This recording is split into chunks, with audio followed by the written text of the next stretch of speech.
Alhamdulillah, luar biasa Allah, Allah. Allah. Masya Allah. Ketinggalannya. Ya, kita masuk ke acara kita, yaitu pembacaan ayat suci Al-Quran dan sekaligus doa yang akan dibawakan oleh Akhina Ahmad Jikri. Kepada Akhina Ahmad Jikri, Anda persilakan dengan segala hormat.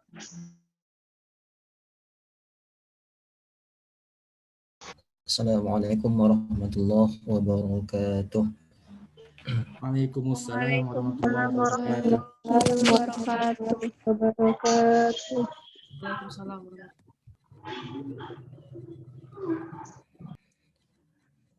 A'udzu billahi minasy syaithanir rajim.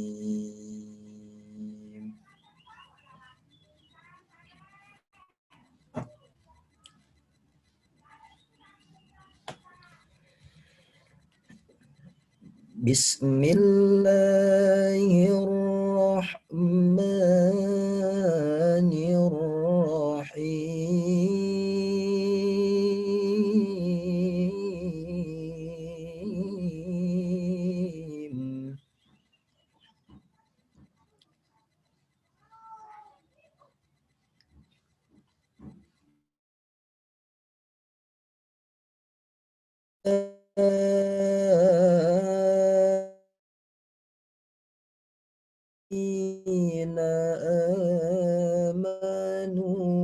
آمنوا إذا قيل لكم تفسحوا في المجالس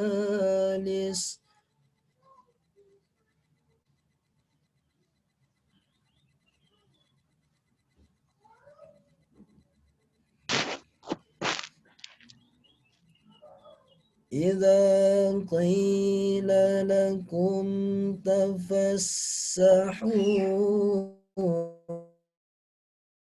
في المجالس فافسحوا لكم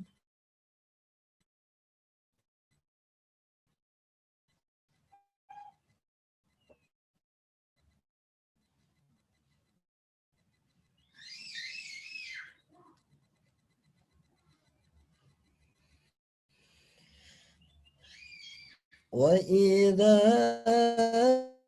قيل انشزوا يرفع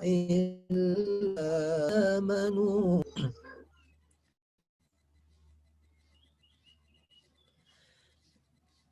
يرفع الله الذين آمنوا منكم والذين أوتوا العلم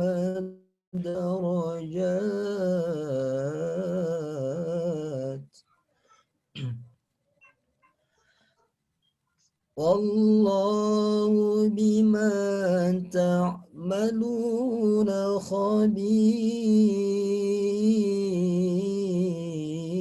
خبير والله بما تعملون خبير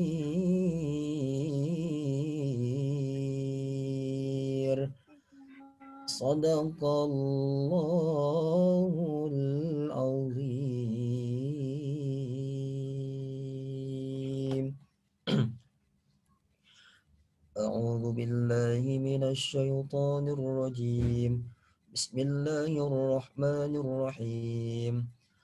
Alhamdulillahi rabbil alamin wassalatu wassalamu ala asyrafil anbiya'i wal mursalin وعلى آله وصحبه أجمعين اللهم اغفر لنا ذنوبنا ولوالدينا وارحمهما كما ربيانا صغيرا ولجدنا ولجداتنا ولجميع المسلمين والمسلمات والمؤمنين والمؤمنات الأحياء والأموات برحمتك يا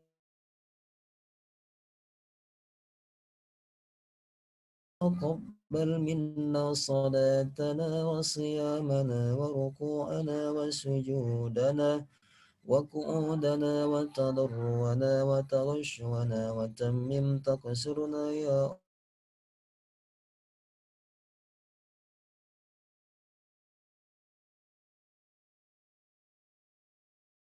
وأدخلنا الجنة مع الإيمان. اللهم بارك لنا في رجب وشعبان وبلغنا رمضان. ربنا تقبل منا دعاءنا إنك أنت السميع العليم وتب علينا يا الله إنك أنت التواب الرحيم. ربنا آتنا في الدنيا حسنة في الآخرة حسنة وقنا عذاب النار. سبحان ربك رب العزة عما يصفون وسلام على المرسلين والحمد لله رب العالمين. السلام عليكم ورحمة الله وبركاته. Waalaikumsalam warahmatullahi wabarakatuh. Akhina Ahmad Jikri yang telah membawakan suci Al-Quran dan sekaligus doa. Semoga kita yang mendengarkannya tadi mendapatkan berkah dan mendapatkan pahala yang dijanjikan oleh Allah Subhanahu wa taala. Amin. Baik, di sini sesuai dengan rundown karena Abangda Anugrah Robi Syafra selaku pemateri kita pada hari ini sudah join di Zoom, maka langsung saja acaranya itu kita lanjut ke pemateri. Ya, kepada Abangda Anugrah Robi Syafra, Anda persilakan dengan segala hormat.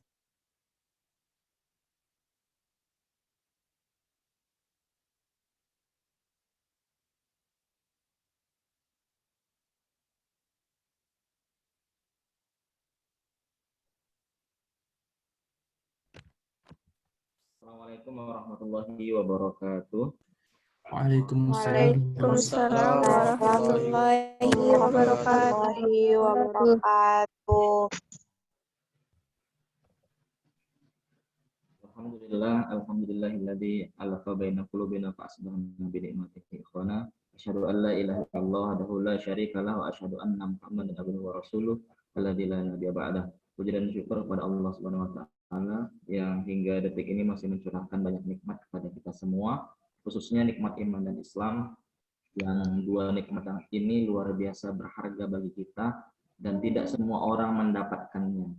Saya selalu mengulang-ulang bahwa nikmat iman dan Islam ini perlu kita genggam erat-erat, karena dari 8 miliar penduduk bumi ternyata hanya 1,5 miliar yang beriman dan berislam. Artinya kita yang hari ini hadir di sini termasuk orang-orang yang beruntung, sedikit orang-orang beruntung yang Allah karuniai hidayah. Oleh karena itu kita pastikan wala tamutunna illa wa antum muslimun, jangan sampai kematian kita nanti dalam keadaan tidak berserah diri kepada Allah Subhanahu wa taala. Salat dan salam sama-sama kita hadiahkan kepada baginda Rasulullah Muhammad sallallahu alaihi wasallam beserta keluarganya, sahabatnya, dan siapapun orang-orang yang senantiasa istiqomah menegakkan sunnah-sunnah beliau dan menyebarkan risalah dakwah beliau hingga yaumil akhir nanti. Dan sholawat ini bukan hanya kepada Rasul, tapi juga kepada para sahabat. Saya juga mengingatkan bahwa kita hari ini di Indonesia dalam kondisi beriman dan berislam tidak lepas dari jasa para sahabat yang dulu mereka rela jauh-jauh ke Nusantara itu untuk berdakwah. Jadi kalau teman-teman bayangkan hari ini dari Bandara Kuala Namu ke Madinah atau ke Jeddah itu naik pesawat itu 8 jam. Nah, zaman buyut kita dulu naik haji ke Arab sana itu perlu naik kapal laut berbulan-bulan. Makanya zaman dulu orang kalau berangkat haji, dia nggak bikin walimatus safar, nggak bikin acara syukuran. Tapi orang-orang tua kita dulu, kalau mau berangkat haji, mereka itu sowan keliling kampung, Assalamualaikum, wah, aku mau berangkat haji, minta izin, minta maaf. Dia minta izin, minta maaf. Kenapa? Karena belum tentu dia kembali dalam keadaan hidup. Nah, banyak di antara jamaah haji pada masa itu wafat di tengah jalan, wafat di tanah suci. Jadi itu zaman buyut kita. Bagaimana lagi di zaman para sahabat ketika kapal laut itu belum dikenal oleh umat Islam. Karena kan di awal-awal Islam itu ya memang umat Islam, para sahabat juga belum kenal kapal laut ya. Karena kan waktu itu memang baru terbatas di Jazirah Arab saja, dan kaum muslimin itu baru punya armada kapal laut itu ketika masa Umayyah. Nah, jadi bayangkan dulu jarak yang begitu jauh ditempuh oleh mereka untuk menyebarkan Islam tanpa dibayar. Jadi kita bersalawat kepada Rasulullah dan juga para sahabat. Dan menariknya teman-teman sekalian yang dirahmati Allah Subhanahu wa taala, itu kan jumlah sahabat itu ada ribuan sahabat. Tapi coba dicek nanti berapa orang sahabat Nabi yang dimakamkan di Baqi, berapa orang sahabat Nabi yang dimakamkan di Arab sana. Kalau mau dihitung itu sangat sedikit jumlahnya. Artinya mereka kemana? Mereka menyebar ke seluruh penjuru muka bumi untuk menyebarkan Islam. Nah, baik ikhwani wa akhwat fillah rahimakumullah, teman-teman yang dirahmati Allah Subhanahu wa taala. Ini saya mohon izin host agar saya dijadikan sebagai co-host supaya saya bisa share screen atau saya di-allow untuk share screen bantuannya agar bisa menayangkan presentasi.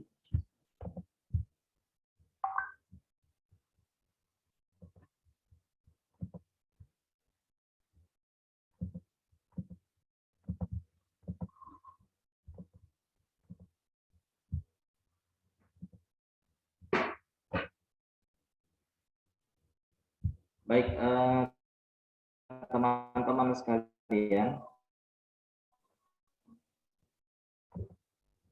Jadi ceritanya saya diminta menyampaikan materi judulnya Mentoring Lingkaran Cinta Penuh. Nah, karena memang kita hari ini judul acaranya pun Grand Opening Mentoring ya, makanya insya Allah ini akan saya sampaikan sebagai pengantar cerita-cerita dan cakap-cakap kita pagi hari ini. Sebelumnya, izin memperkenalkan diri terlebih dahulu, karena kata pepatah tak kenal maka ta'aruf, tak kenal maka kenalan. Izinkan saya memperkenalkan diri terlebih dahulu. Nama saya Anugerah Robi Syahputra, biasa dipanggil Robi. Alhamdulillah saat ini sudah menikah dengan 3 anak.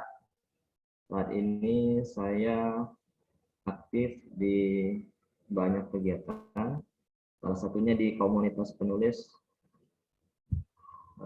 Forum Lingkar Pena. Kalau teman-teman yang tahu ya, ada komunitas penulis namanya Forum Lingkar Pena, saya aktif di itu, dan sekarang saya termasuk pengurus pusatnya. Kalau teman-teman yang tahu Asma Nadia, Helvitiana Rosa, Habibur Rahman El Sirozi, itu saya satu komunitas dengan mereka. Kemudian karena tadi saya disebut aktif di komunitas Forum Lingkar Pena, saya juga nulis beberapa buku. Saya nulis esai, saya nulis puisi, saya nulis non-fiksi, dan di antara buku saya tahun 2010 saya nulis di Gramedia judulnya Gue Gak Cupu, itu di Gramedia Pustaka Utama, dan tahun 2014 saya nulis buku judulnya Merit Because of Allah di Nora Books Mizan, dan banyak tulisan saya yang lain. Ini sebagai bahan perkenalan saja. Baik, saya mau mulai dari sini nih.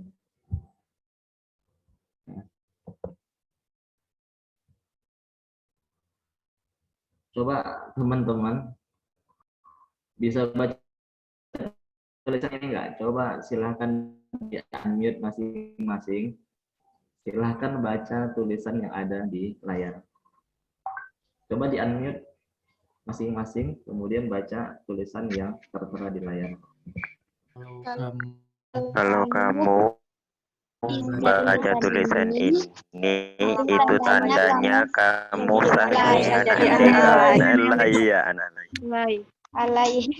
alay. Bisa ya? Luar biasa alaynya. Ini Kita lihat dulu berikutnya. Nah, ini dari Facebook ini. Bisa dibaca? Maaf. Silahkan dilihat. Numpang curhat biar kamu Numpang tahu. curhat, Aku biar udah kamu nggak tahu kuat sama lagi dia. sama dia. Mungkin hidup ini Jadi kadang aja selalu Banget. terus sama dia. Sakitin terus sama dia. Ini buktinya Ini buktinya aku sayang sama dia. Aku nggak Nggak bohong. Nggak bohong. Semoga kamu bahagia ya. Perasaan aku Sakit aku sayang kok sayang kamu. Semoga kamu ngerti Pada perasaan sebenarnya aku. ya, Aku juga sayang kamu. bisa memahami semua ya kata-katanya ya. Masya Allah, luar biasa. Kawan-kawan satu gengnya mungkin. Baik, ini realitas. Ini beneran loh, bukan ecek-ecek ya, beneran ada. Dan yang seperti ini banyak. Ini kelakuan anak SMP. Kita lihat satu lagi. Sebentar. Nah, ini anak SD. Tadi anak SMP, sekarang anak SD. Happy any you, papi ngomongnya dia, papi mami. Papi. Yang 11 months. Inilah bikin sakit hati guru bahasa Inggris ini. Dia mau bikin bulan dalam pengertian waktu harusnya kan man ya. Di sini tulisnya months. Inilah mau cakap bahasa Inggris saja mesti bersera, tapi ngomongnya sudah papi mami. Jangan berubah yo, tetap jadi papi yang mami kenal. Moga baik hubungan kita ini sepertinya orang Palembang. Tetap bertahan sampai maut memisahkan. Masya Allah, luar biasa. Na'udzubillah min dzalik. Nah, yang sebelah kanannya lihat itu lebih parah. Tadi papi mami ini mencoba seolah-olah Islam ini pakai abi ummi, tetap jadi abinya ummi ya. Allahu Akbar. Kita sudah mau kelas 5, jadi makin dewasa ke depannya. Astagfirullahaladzim. Ini anak SD nih. Dan yang begini-begini bukan cuma 1-2 kejadiannya. Bukan cuma 1-2 kejadiannya. Nah, ini mungkin yang lainnya anak SMP. Mungkin ini takdirku untuk selalu disakiti. Biarkan aku mati di sini. Hashtag sakit. Aduh. Yang begini-begini, dan akhwat teman-teman yang dirahmati Allah SWT, ada kasusnya banyak. Ya, ini menggambarkan realitas generasi kita hari ini. Ini saya akan share ada 2 lajur. Kita lihat teman-teman mana yang kenal. Tahu Reza Rahadian? Tahu. Justin Bieber. Tahu. Agnes Monica. Tahu. Nah, ini Agnes Monica ini dari dulu dia Monica, tapi sampai sekarang nggak nikah. Monica ya. Zuckerberg tahu ya? Tahu. Nah, Mark Zuckerberg ini dia yang punya Facebook, punya WA, punya Instagram, dialah punya semua data kita. Tahu. Enggak. Ada yang nggak tahu ya? Jongkon tahu. Dongki ini dulu yang waktu dia menikah, ini katanya dulu hari baper internasional katanya. Itu patah hati. Ya. Dari Lady patah Gaga, hati. Smash, Tahu. BTX, tahu lah ya. Nah, sekarang kita lihat tabel nomor 2. Kenal nggak? Tolha bin Ubaidillah, tahu nggak? Oh. Iya. Siapa itu Tolha bin Ubaidillah? Ada yang Sahabat Rasul. Sahabatnya Rasul. Jamil. Rasul yang tinggal di mana? Habis. Zubair bin Awam? Zubair bin Awam. Juru tulis Rasul. Ada yang jawab ya. Said bin Zaid. Said bin Zaid. Yang mengumpulkan Keponakan Al-Quran. Rasul. Abu Anak angkat Rasul. Ubaidah bin Al-Jarrah.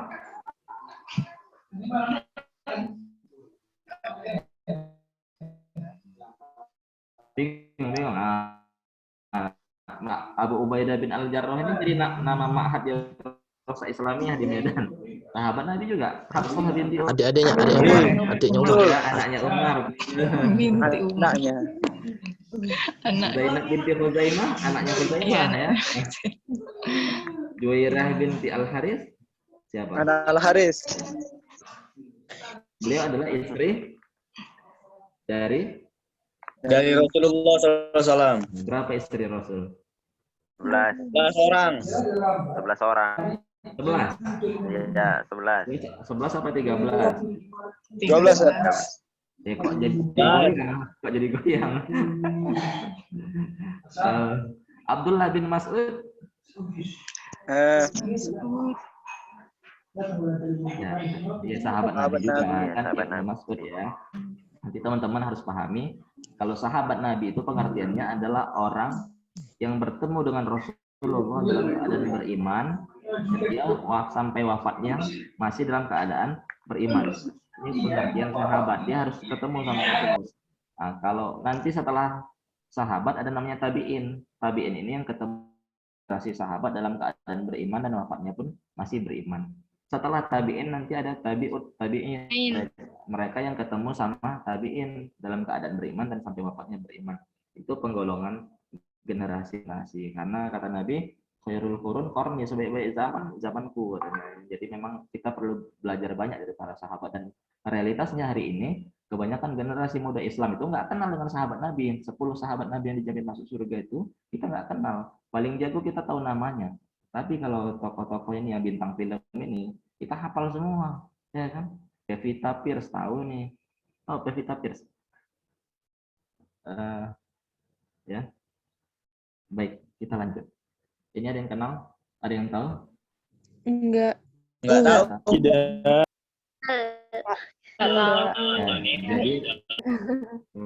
Jadi mereka sudah wafat, bunuh diri. Ini artis-artis Korea yang mati bunuh diri. Jadi kan nggak bisa dipungkiri ya, banyak anak muda sekarang itu sangat menggandrungi drama Korea, ya kan, sampai mencontoh segala aksesorisnya, gaya berpakaiannya, gaya rambutnya, sampai segala macam detail kehidupannya diikuti. Tapi sebenarnya artis-artis Korea itu yang kelihatan hidupnya gemerlap, bahagia, menyenangkan, sebenarnya mereka tuh frustasi, stres, dan banyak orang mereka yang akhirnya bunuh diri. Ini diantaranya.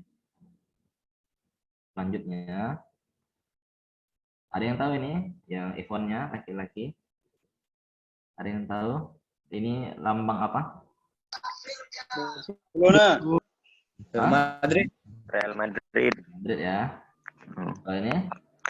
Barca, Barcelona. Mana ya? 82 ya. Ingat 82.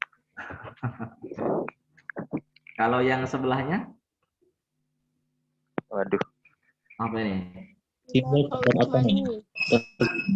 Turki Utsmani. Kalau Turki salah. Kalau Turki salah. Ini lambang Devlet Ali Utsmani. Jadi ini Daulah Utsmani, bukan Turki. Karena Turki itu suku bangsa, dan yang ada sekarang Republik Turki itu kan sesudah runtuhnya Daulah Utsmani ya. Jadi ini adalah lambang dari Daulah Utsmani yang dulu eksis, ibu kotanya di Istanbul. Baik.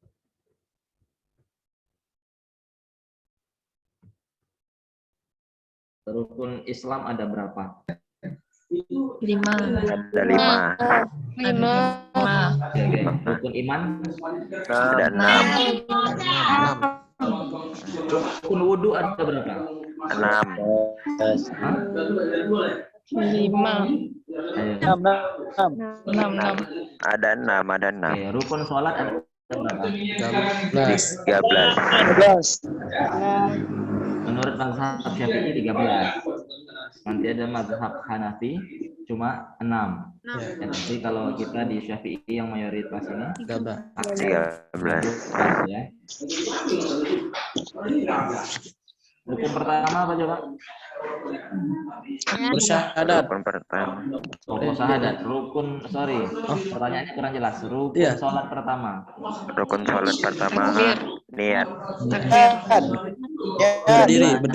Berdiri tegak. Ya, yang pertama. Kiblat. Sambil berbaring.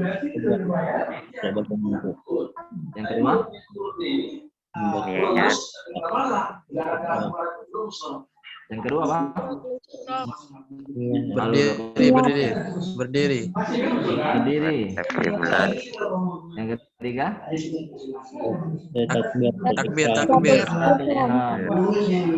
Yang keempat? Al-Fatihah. Surah Al-Fatihah. Surah Al-Fatihah. Selanjutnya?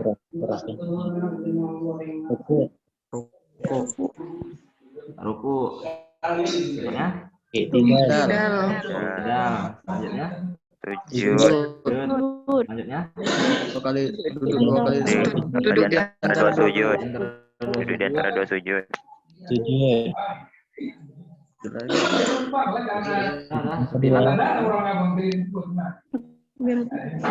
Akhir Ayo. awal. 4 lagi apa? Ayat Ini awal. baik. Ayat awal. Baik teman-teman sekalian, kita cukupkan dulu. Ini nanti sama-sama kita gali di berikutnya. Saya ini cuma ngetes sejauh mana kita memahami apa yang seharusnya menjadi pengetahuan umum bagi seluruh muslimin. Kita semua nggak dituntut jadi ulama, tapi dasar-dasar beragama harus tahu. Nah, kalau kita nggak tahu rukun sholat, kita terancam nggak sah sholatnya. Ya kan? Nah, satu saja rukun wudhu kita lupa, nggak sah wudhu kita, nggak sah sholat kita. Misalnya, rukun wudhu itu kan harusnya membasuh kaki. Tapi kebanyakan orang, saya melihat ya di masjid-masjid ini kan menyiram kakinya, bukan membasuh. Itu kan artinya apa? Wudhunya nggak sah. Kalau wudhunya nggak sah gimana? Ya otomatis Sholatnya nggak sah. sholatnya juga tidak sah. Nah, kalau nggak sah gimana? Dikodok, diulangi semua sholatnya itu. Kalau misalnya dia dari SMA salah terus wudhunya sampai sekarang, 3 tahun dia wajib kodok sholat. Nah, udah ya luar biasa. Lumayan itu nyicilnya. Nah, jumlah juz dalam Al-Quran ada berapa?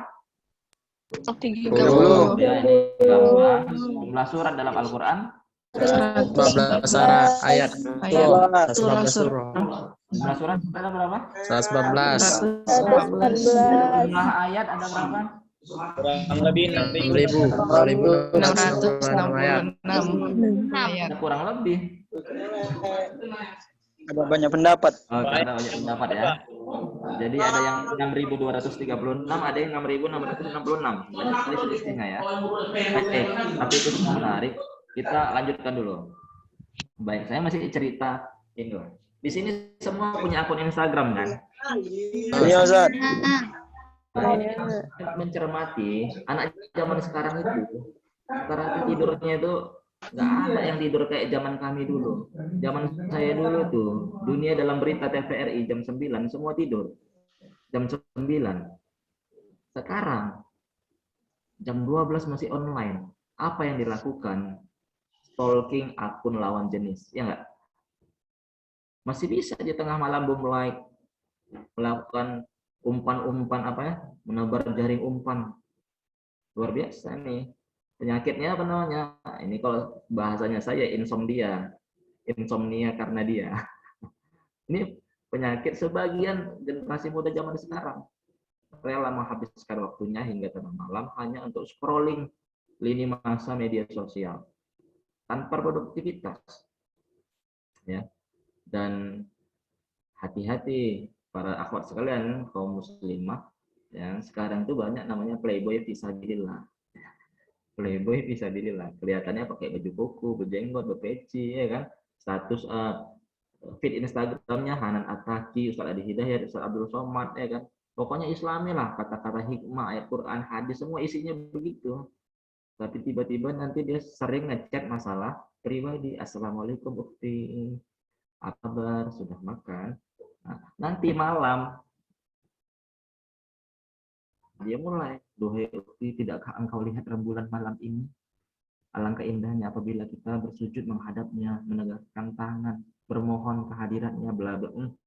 Inilah cocoknya nih. Cocoknya dibina. Kalau nggak bisa dibina baru dibina lagi, bukan dibinasakan. Enggak lah, dibina lagi, enggak boleh gitu. Namanya dai itu kita nahnu du'at wala qudat. Kita itu dai bukan hakim. Tugas kita tuh menyeru, bukan menghakimi, ya kan? Mengajak bukan mengajak. Jadi Kalau sekali dibina nggak bisa, bina lagi. Nggak bisa lagi, bina lagi. Nggak bisa lagi, bina lagi. Terus. Dan kesabaran itu tidak boleh ada batasnya. Kalau seorang dai. Saya cuma mau bilang, ini realitas kita. Nah, ada yang tahu abang ini? Ahmed.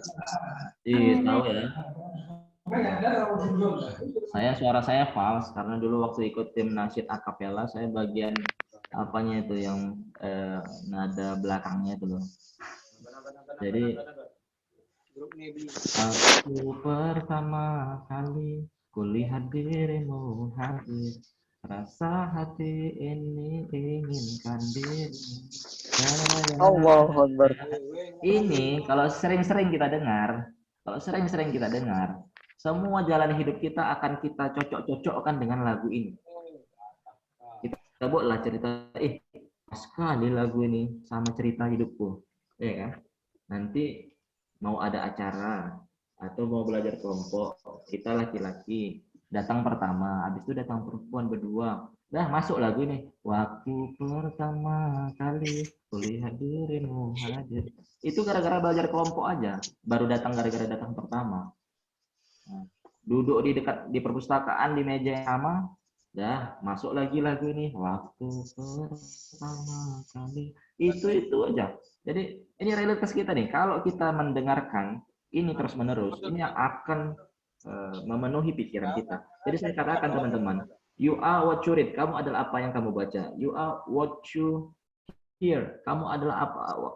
You are what you listen. Kamu adalah apa yang kamu simak, kamu dengarkan.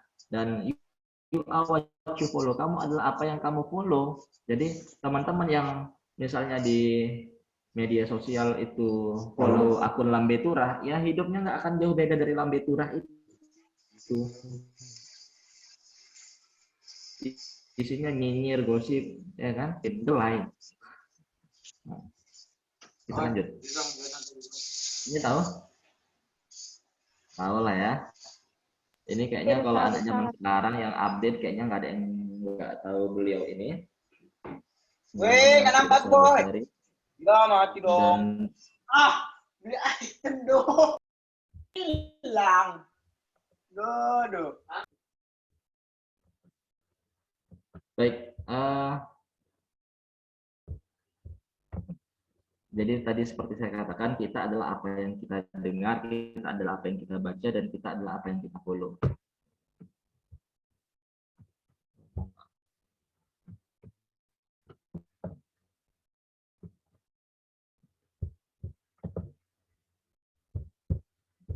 Baik, saya lanjutkan.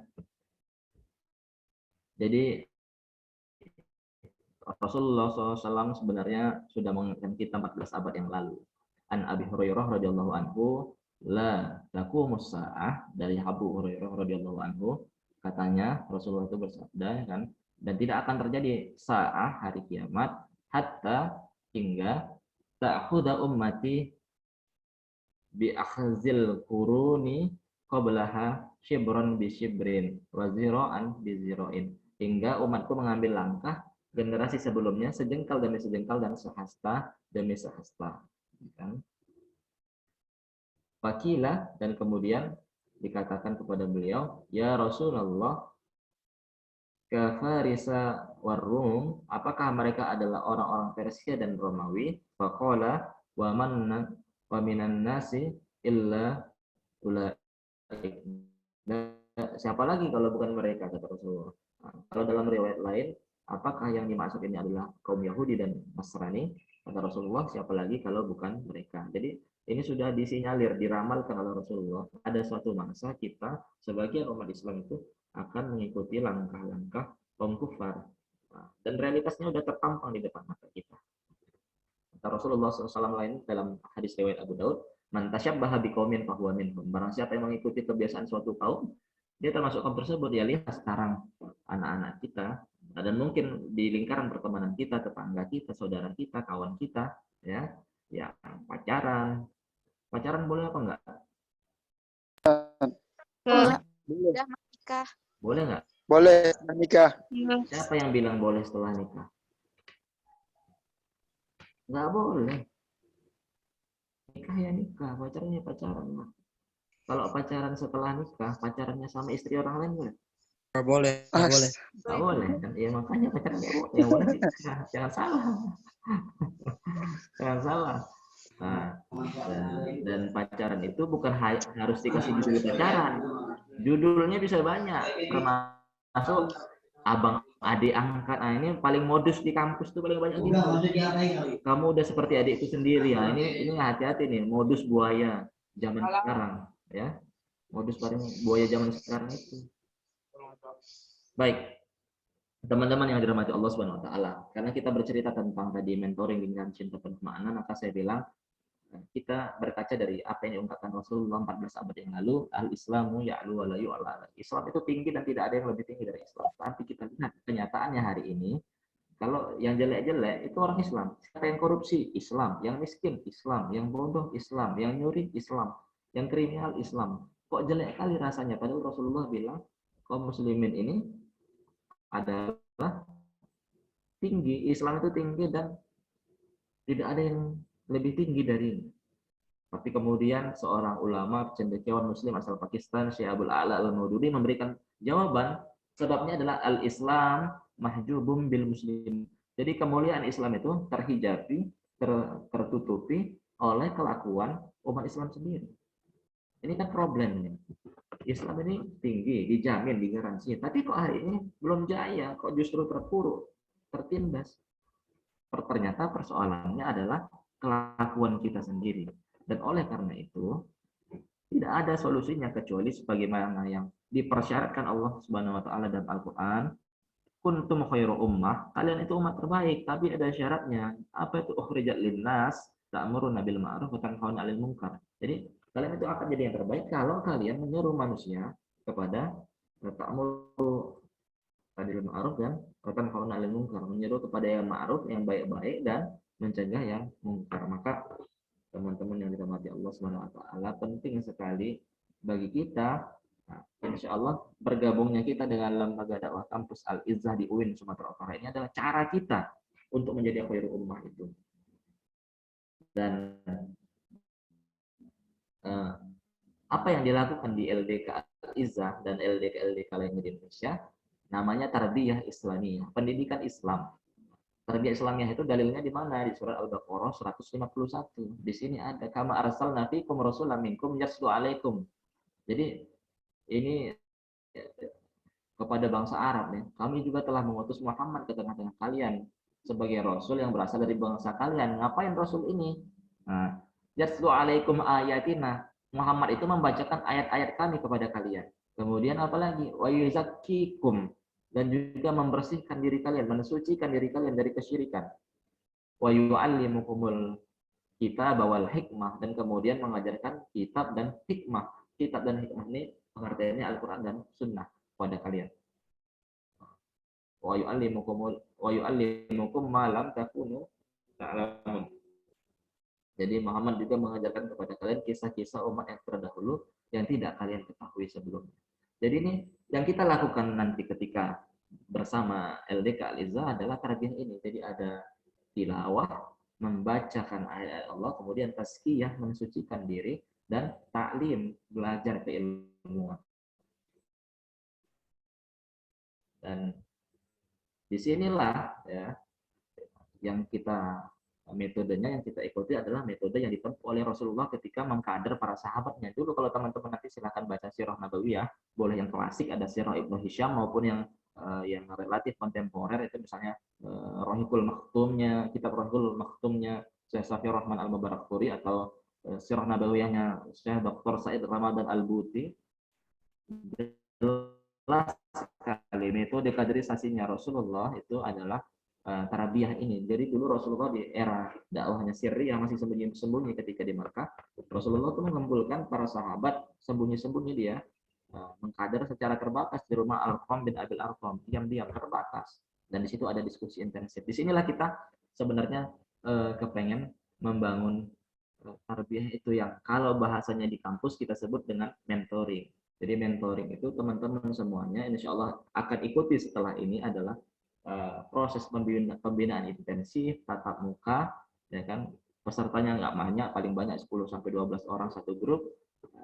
biasanya kita di situ saling sharing informasi, ada materi, ada tanya jawab, ada saling bertukar kabar, dan di sini kita menganggap semuanya keluarga. Makanya saya dulu ketika kuliah, kalau mentoring ini seminggu sekali pun rasanya kurang. Kenapa? Saya merasa terbantu, dan bersyukurnya kita di sini kita bertemu dengan orang-orang soleh. Saya teringat ucapan Umar bin Khattab radhiyallahu anhu, beliau mengatakan tidak ada nikmat yang terbesar selain nikmat keimanan. Setelah kamu sudah punya seorang sahabat yang soleh, kata Umar bin Khattab, genggam dia erat-erat dan jangan pernah lepaskan. Tidak ada nikmat terbesar setelah keimanan selain nikmat ukhuwah atau persaudaraan. Maka kalau kamu sudah punya sahabat yang soleh, genggam dia erat-erat dan jangan pernah lepaskan. Dan di mentoring ini insya Allah kita akan bertemu dengan sahabat-sahabat yang insya Allah soleh dan berusaha mensolihkan dirinya dan orang lain. Jadi enaknya itu begitu. Kita itu jumpa mereka itu mau buat dosa aja malu gitu. Dan jumpa mereka, menatap wajahnya, bertambah keimanan kita, bertambah semangat ibadah kita. Dan bisa jadi nih, ini kan teman-teman di UIN ya. Di UIN itu walaupun sekarang udah namanya UIN, kampusnya banyak jurusannya yang umum, tapi orang taunya dari UIN itu pulang jadi ustadz. Tamat dari UIN jadi ustadz. Tapi pertanyaannya apakah semua lulusan UIN ustadz? Enggak juga. Ini kalau kita mau jujur, bahkan ada sebagian alumni UIN tamat bahkan mungkin membaca Al-Quran masih terbata-bata. Nah, jadi insya Allah kalau ikut mentoring di sini bahkan membaca Al-Quran pun kita akan dituntun kalau kita masih terbata-bata. Semua akan sama-sama kita pelajari. Dan saya merasakan betul dulu mentor saya ketika ikut mentoring ini, ada makanan, kami bagi 2 makanan yang beliau ada. Itu romantis sekali, mesra sekali. Dan saya pikir itulah memang ukhuwah yang diajarkan oleh Rasulullah SAW dan dipraktikkan oleh para sahabat. Ya kan? Makanya ukhuwah itu yang paling rendah namanya apa? Paling rendah itu lapang dada. Dan ukhuwah tertinggi itu disebut ithar, mendahulukan orang lain ketimbang diri kita sendiri. Sebagaimana dalam sebuah peperangan, para sahabat yang kekurangan air, kehausan itu, ada 3 sahabat yang kekurangan air, kehausan, ditawari yang satu, nggak usah, dia aja. Dikasih ke yang satu, nggak usah, dia aja. Dikasih untuk ke yang lainnya lagi, sampai yang ketiga, nggak usah, dia aja. Akhirnya 3-tiganya mati. Tapi mereka matinya husnul khotimah dalam keadaan ithar, dalam keadaan mendahulukan saudaranya dalam perkara dunia. Maka ikhwan dan akhwat, teman-teman yang dirahmati Allah Subhanahu wa taala. Ini kalau teman-teman jalani mentoring ini, ya Allah, ketagihan kita, ketagihan. Ya. Nah, yang penting nanti ketika ikut ini kita luruskan niat kita. Kita luruskan niat kita bahwa ini adalah cara untuk mendekat kepada Allah Subhanahu wa taala. Dan saya pikir di UIN ini agak rawan memang, apalagi dulu pernah di zaman saya masih sekolah ada sebuah judul, ada pemurtadan di IAIN. Judul bukunya begitu, ada pemurtadan di IAIN oleh karangan Ustadz Hartono Ahmad Jais. Jadi di situ beliau memplesetkan IAIN itu kepanjangannya ingkar Allah, ingkar Nabi. Gara-gara ada dulu memang sejumlah tokoh di IAIN, ya, nama dulunya UIN itu, memang pemikirannya nyeleneh. Karena sebagian mereka itu belajar agamanya itu ke Amerika, ke Kanada, belajar agamanya kepada para filsuf Romawi, filsuf ya, kepada Rabi Yahudi, kepada orang ateis, sehingga memang nggak bisa dipungkiri ada di IAIN misalnya. Tapi saya nggak tahu apakah di Sumatera Utara ini ada, tapi di UIN yang lain itu ada dosen yang bilang jilbab itu nggak wajib, ada yang bilang jilbab itu sholat itu tidak wajib, ada yang bilang nikah beda agama boleh, ada yang bilang nikah sesama jenis boleh. Alhamdulillah. Dan itu di UIN itu, di UIN lain. Saya nggak tahu kalau di UIN Sumatera Utara ada nggak yang begitu. Tapi yang jelas pernah kasus beberapa tahun yang lalu itu ada mahasiswa UIN Sumatera Utara itu nekat menginjak-injak kitab suci Al-Quran di depan mahasiswa baru ketika agenda semacam aspek begitu. Kemudian diprotes oleh banyak elemen mahasiswa dan masyarakat. Akhirnya setahu saya yang bersangkutan itu dipecat oleh kampus. Tapi bibitnya itu ada, makanya inilah kita perlunya forum sober tawasau bil makamah. Jadi saling mengingatkan dalam kebenaran, dalam kesabaran, dan dalam kasih sayang. Jadi teman-teman, insya Allah ini yang saya sampaikan sebagai pengantar cakap-cakap kita. Saya menutup ini mengutip kalimat Asy-Syahid Hasan Al-Banna. Beliau mengatakan, andai Islam seperti sebangunan usang yang hampir roboh, maka aku akan berjalan ke seluruh dunia mencari jiwa-jiwa muda. Aku tidak ingin mengutip dengan ramai bilangan mereka, tapi aku inginkan hati-hati yang ikhlas untuk membantuku dan bersama membina kembali bangunan usang itu menjadi sebuah bangunan indah. Maka teman-teman sekalian, kalau kita berbicara kebangkitan umat Islam, nggak ada cara lain. Antum inilah, teman-teman yang masih muda inilah pengibar panji-panjinya yang kelak bisa membangkitkan kembali kejayaan Islam. Mudah-mudahan kan, ya kan, sehingga kita nanti bisa sama-sama berjuang dengan cara kita masing-masing, dengan spesialisasi kita masing-masing, di lahan dakwah kita masing-masing, dan itu semua diawali dengan mentoring, lingkaran cinta penuh makna yang menguatkan langkah kita dalam kebaikan. Wallahu a'lam bishawab. Assalamualaikum warahmatullahi wabarakatuh. Waalaikumsalam.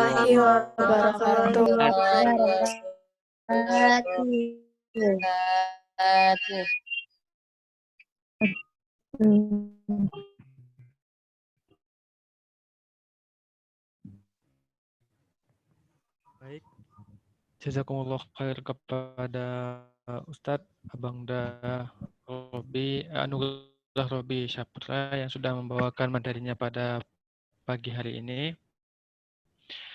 Kita masuk ke sesi selanjutnya, itu adalah tanya jawab, yang mana teman-teman yang ingin bertanya boleh melalui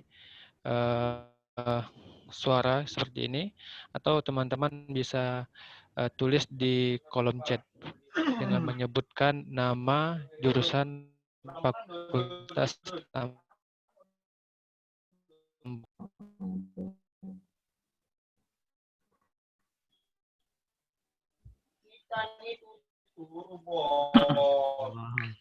Bang, izin bertanya, boleh? Boleh. Ya, kepada siapa tadi tuh? Siapa tadi menanya ya?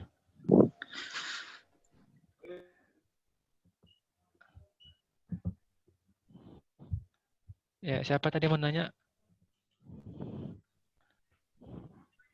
Halo?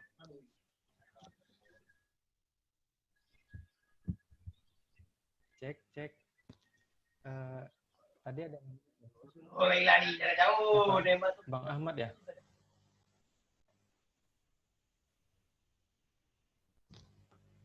Halo?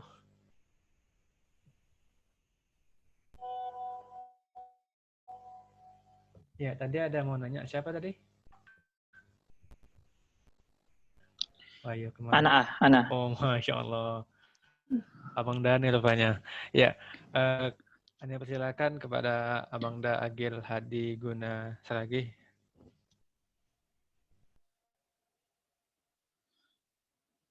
Oke, bismillahirrahmanirrahim. Assalamualaikum warahmatullahi wabarakatuh. Waalaikumsalam warahmatullahi wabarakatuh. Oke, baik. Izin bertanya ya Pak Moderator. Jadi, Ana ingin bertanya Bang, perihal mentoring, bahwasanya masih banyak orang yang mungkin belum paham mentoring itu apa ya. Terus orang pun taunya bahwasanya mentoring itu hanya di LDK gitu. Apakah bahasa mentoring ini ada yang lain seperti itu kan?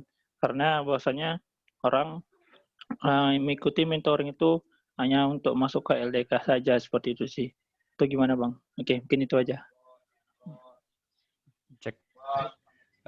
Jazakallah khair kepada Abang Dagil.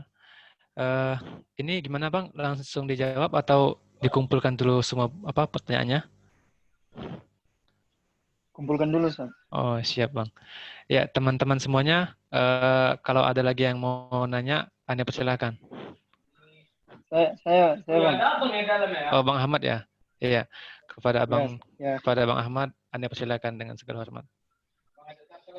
Baik, saya Ahmad dari Winsu, semester 3, Fakultas Suludin, jurusan Ilmu dan Tafsir. Saya ingin bertanya, Ustaz. Boleh kita bersilaturahmi sama mantan, Ustaz?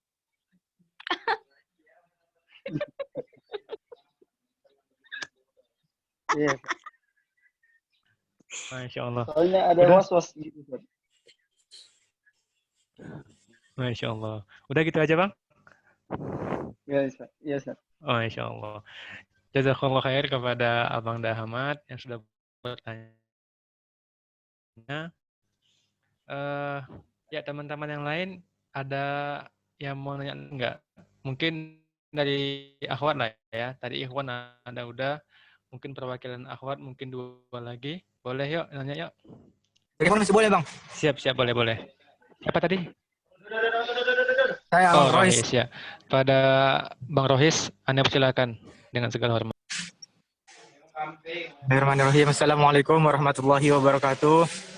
Waalaikumsalam warahmatullahi wabarakatuh. Jadi saya mau bertanya, Bang. Tadi kan Abang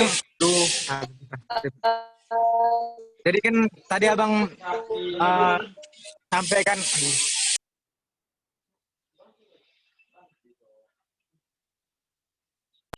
Ya, bisa diulang?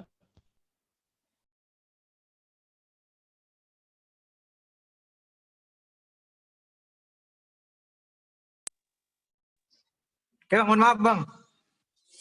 Jadi pertanyaan gini. Tadi kan Abang bilang kata Umar itu kalau kita udah dapatkan sahabat yang soleh kan, maka harus digenggam erat ya kan. Maka jadi pertanyaannya saya, kalau sahabat kita itu, kalau misalnya sahabat yang soleh gimana Bang? Kalau saya kan laki-laki, terus dapat sahabat yang sahabat perempuan. Genggam erat juga apa gimana nih Bang? Namanya kita kan di kampus kan banyak, terus itu gimana Bang kira-kira Bang? Terima kasih Bang, itu pertanyaan saya.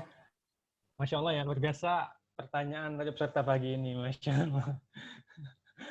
Ya, jazakallah Bang Rohis. Yuk, ini Iwan udah 3 nanya. Mungkin Awad boleh nanya lah, 2 atau 3, biar dia seimbang gitu. Yuk, yang Awad nanya yuk.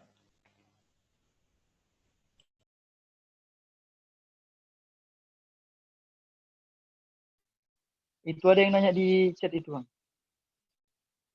Oh ya, siap. Tunggu ya. Akhwat ya. Kak Aisyah ya.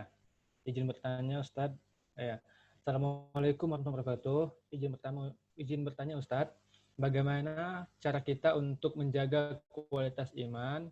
Terkadang iman kita itu suka naik turun. Terima kasih. Masya Allah. Jazakallah khair kepada Kak Aisyah. Ya, yang lain ada mau bertanya lagi? Yang akhwat?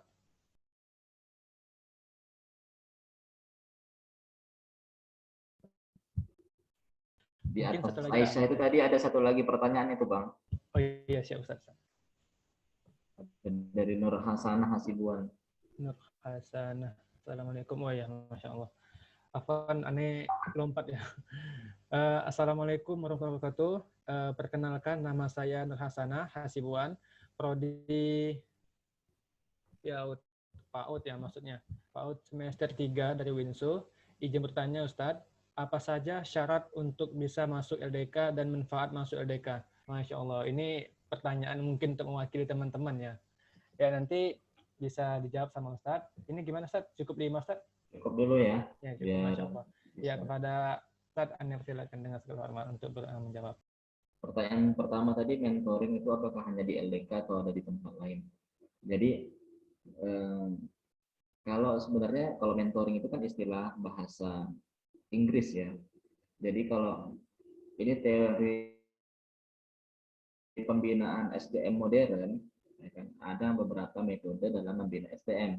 Kita kenal ada istilah training, ada istilah coaching, ada istilah mentoring.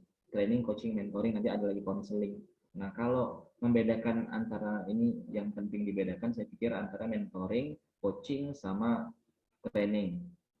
Jadi kalau training itu dipimpin pematerinya itu namanya trainer, ya kan? Pesertanya namanya trainee. Jadi dilatih oleh pelatih, pesertanya namanya trainee. Dalam training itu pelatih itu hanya menceritakan pengalaman orang lain. Jadi misalnya pelatih bisnis ya, training bisnis misalnya.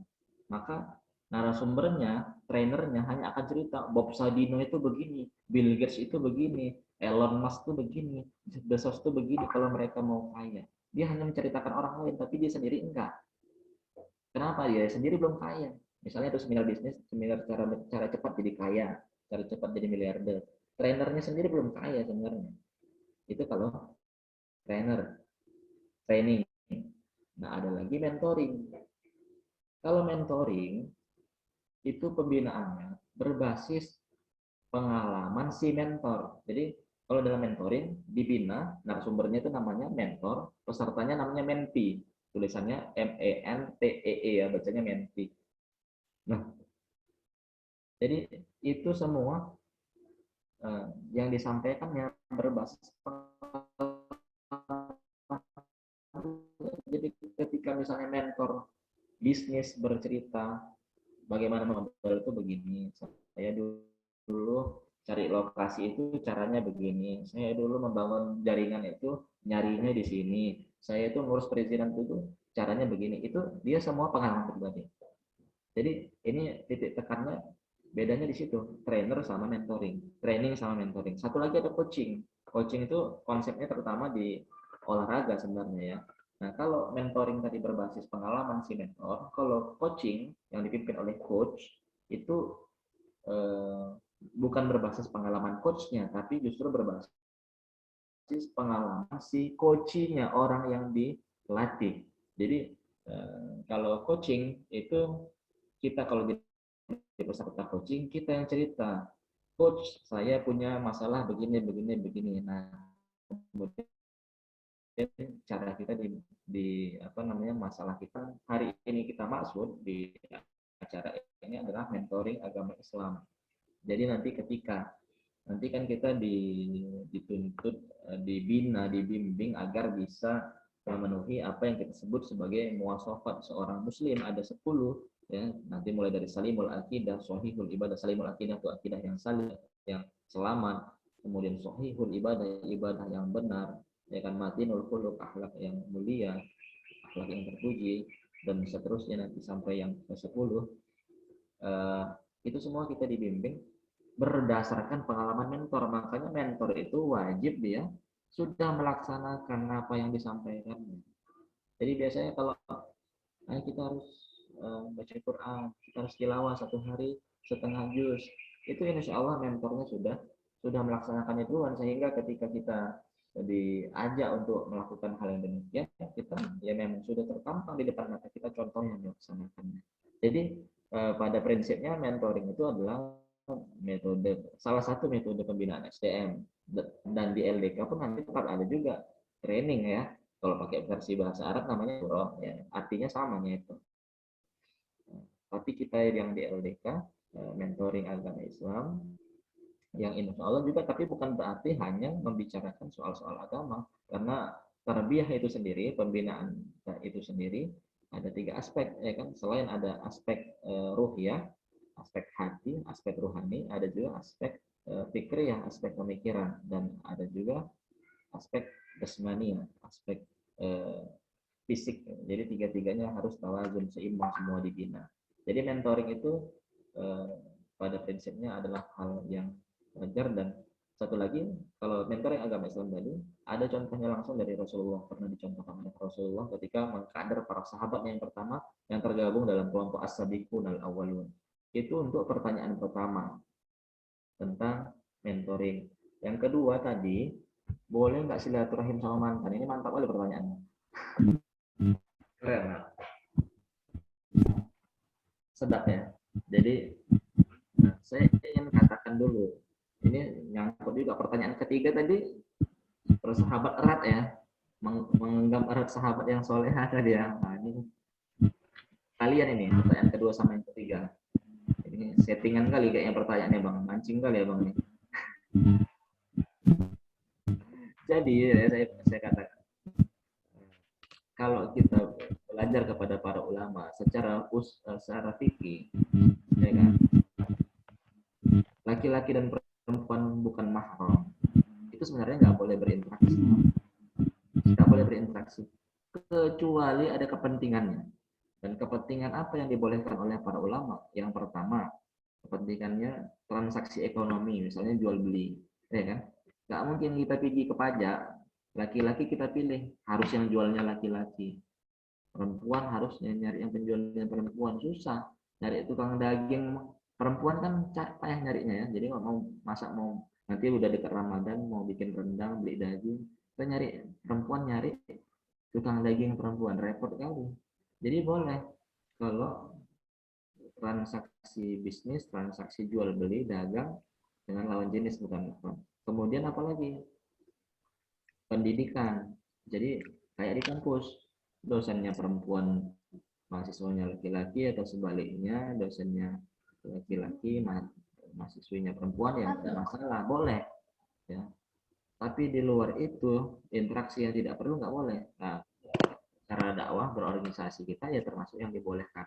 Semua yang kita bicarakan memang bukan masalah pribadi, tapi kalau yang ditanya udah makan, udah sholat, itu apa itu maksudnya? Itulah yang saya bilang tadi, playboy fisabilillah, hati-hati, banyak nih sekarang playboy fisabilillah, ya kan. Dan jadi jangan dikira dengan baju koko tadi perempuannya berjilbab rapi kemudian boleh jadi ada pacaran yang islami. Nggak ada, sampai kiamat nggak akan ada pacaran yang islami ya. Sampai kiamat nggak akan ada pacaran yang islami, sama seperti sampai kiamat juga nggak akan ada babi panggang syariat. Nggak akan ada babi panggang syariat sampai kiamat tuh nggak akan berubah. Mau nanti ada ditemukan teknologi supaya babi itu jadi higienis, babi tetap haram karena ada nasnya yang jelas tegas mengharamkan babi.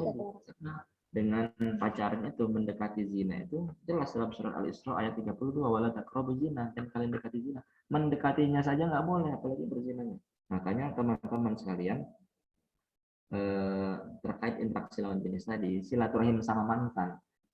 Pertanyaannya ngapain lah silaturahimnya itu coba? Itu kan nyari CLBK ya kan? CLBK, cinta lama bersemi kembali. Cinta lama belum kelar. Cinta lama belum kelar, tahu aja kakak ini ya. Based on true story kali kak, kayaknya. Itu jangan dipelihara kak. Kita jatuh cinta itu normal, normal kali. Ya, punya kecenderungan ketertarikan sama lawan jenis itu sangat normal. Yang seram tuh justru kalau ketertarikan sama sejenis, itu kita serem nih. Sekarang tuh banyak tuh yang melambai-melambai gitu, banyak. Serem. Ya, termasuk di medan komunitasnya ada. Saya tahu juga bahwa dulu ada mahasiswa UIN yang ikut dalam LSM yang mengadvokasi kelompok LGBT ini di Sumatera Utara, di Medan. Dulu kan sempat heboh juga di USU ya, ada yang mengatasnamakan komunitas LGBT USU, dan juga pernah heboh sampai akhirnya rektor USU memberhentikan pengurus pers mahasiswa Suara USU karena melakukan propaganda kampanye LGBT melalui pers mahasiswanya USU. Jadi saya ingin katakan ya, kalau nggak ada perlunya untuk apa silaturahim sama mantan? Itu kan nggak jelas ya, cari perkara itu namanya. Ya kan? Apa motifnya ya? Kecuali udah poin jumpa mantan itu untuk melamar, itu boleh bang ya. Kalau mau lamaran langsung boleh, itu mantap. Nah, itu ciri-ciri. Jadi laki-laki sejati itu bukan yang ngasih coklat ya kan, tapi yang berani mengucap akad dengan mahar seperangkat alat sholat dengan apalagi kalau maharnya emas 1 ton lebih paten lagi. Jadi pertanyaan tadi clear, saya rasa silaturahim sama mantan tidak boleh kalau tidak ada perlunya, tapi kalau ada keperluannya ya boleh. Kemudian pertanyaan yang ketiga tadi, sahabat yang soleha, nah ini modus sekali nih. Kayak nggak ada aja sahabat laki-laki ya sama laki-laki, perempuan sama perempuan. Saya katakan persahabatan yang erat, yang dekat dengan lawan jenis nggak ada. Ya, kalau berkawan, ya satu organisasi kita, ya. Tapi bersahabat dekat nggak ada. Itu hanya selangkah menuju zina. Karena akan tiba masanya nanti salah satu dari kalian akan terjebak dalam perasaan kecenderungan kepada sahabatnya tadi. Nggak mungkin enggak. Kalau bukan aku yang jatuh ke dalam hatimu, kau yang terperosok ke hatiku, gitulah kira-kira. Nggak mungkin itu ada sahabatan dengan lawan jenis. Walaupun sama-sama anak LDK yang satu berjenggot, satu jilbab panjang, nggak ada. Jadi gitu bang. Ya, sahabat laki-laki sama laki-laki aja, perempuan sama perempuan, berkawan boleh, nggak ada masalah. Jangan pula nanti ditafsir salah ya mak, ekstrim kali ya bang, ini nggak boleh, nggak juga, cuma sesuai kepentingannya. Jangan pula berkawan dengan lawan jenis tanpa batas, ketahuan cekikikan dan seterusnya. Seperti itu bang moderator tadi pertanyaan untuk yang kedua dan ketiga. Berikutnya tadi pertanyaan dari chat Aisyah tadi ya.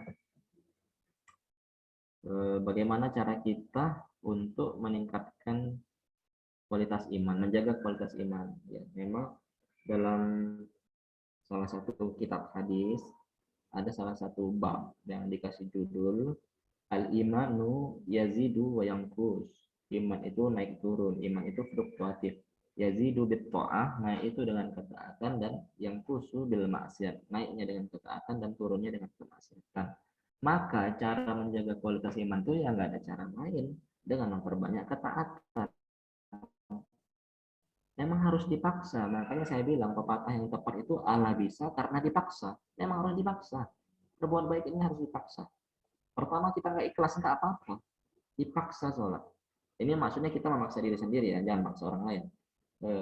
Dipaksa untuk berbuat kebaikan, dipaksa untuk menundukkan pandangan, dipaksa untuk zikir, dipaksa untuk puasa, nggak apa-apa.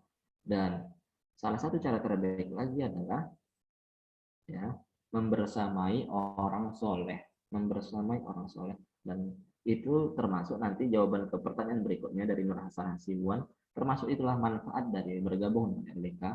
Ketika kita membersamai orang soleh, insya Allah kita akan tercegah dari melakukan maksiat. Saya bilang bukan berarti semua yang masuk LDK itu suci nggak berdosa ya, bukan, tapi setidaknya ketika bersama mereka kita akan terjaga dari niat-niat buruk tersebut ya. Karena ada dulu satu kisah sahabat Nabi namanya Hanzalah, radhiyallahu anhu. Beliau ini dapat tugas dakwah keluar kota. Nah, baru berapa lama keluar kota, beliau ini ngadu pulang kampung ke Rasulullah. Dia bilang, nafaqah Hanzalah ya Rasulullah, telah menjadi munafik Hanzalah. Kenapa telah menjadi munafik? Karena rupanya kata dia, ketika aku bersamamu, aku melihat seolah-olah surga di depan mataku. Tapi begitu aku jauh darimu, katanya, nggak nampak lagi itu semua. Jadi ketika bersama orang soleh, dia termotivasi, terjaga, segan, sungkan, malu dia kalau berbuat salah. Dan memudahkan dia untuk beramal soleh. Tapi begitu dia jauh, ya udah lewat gitu.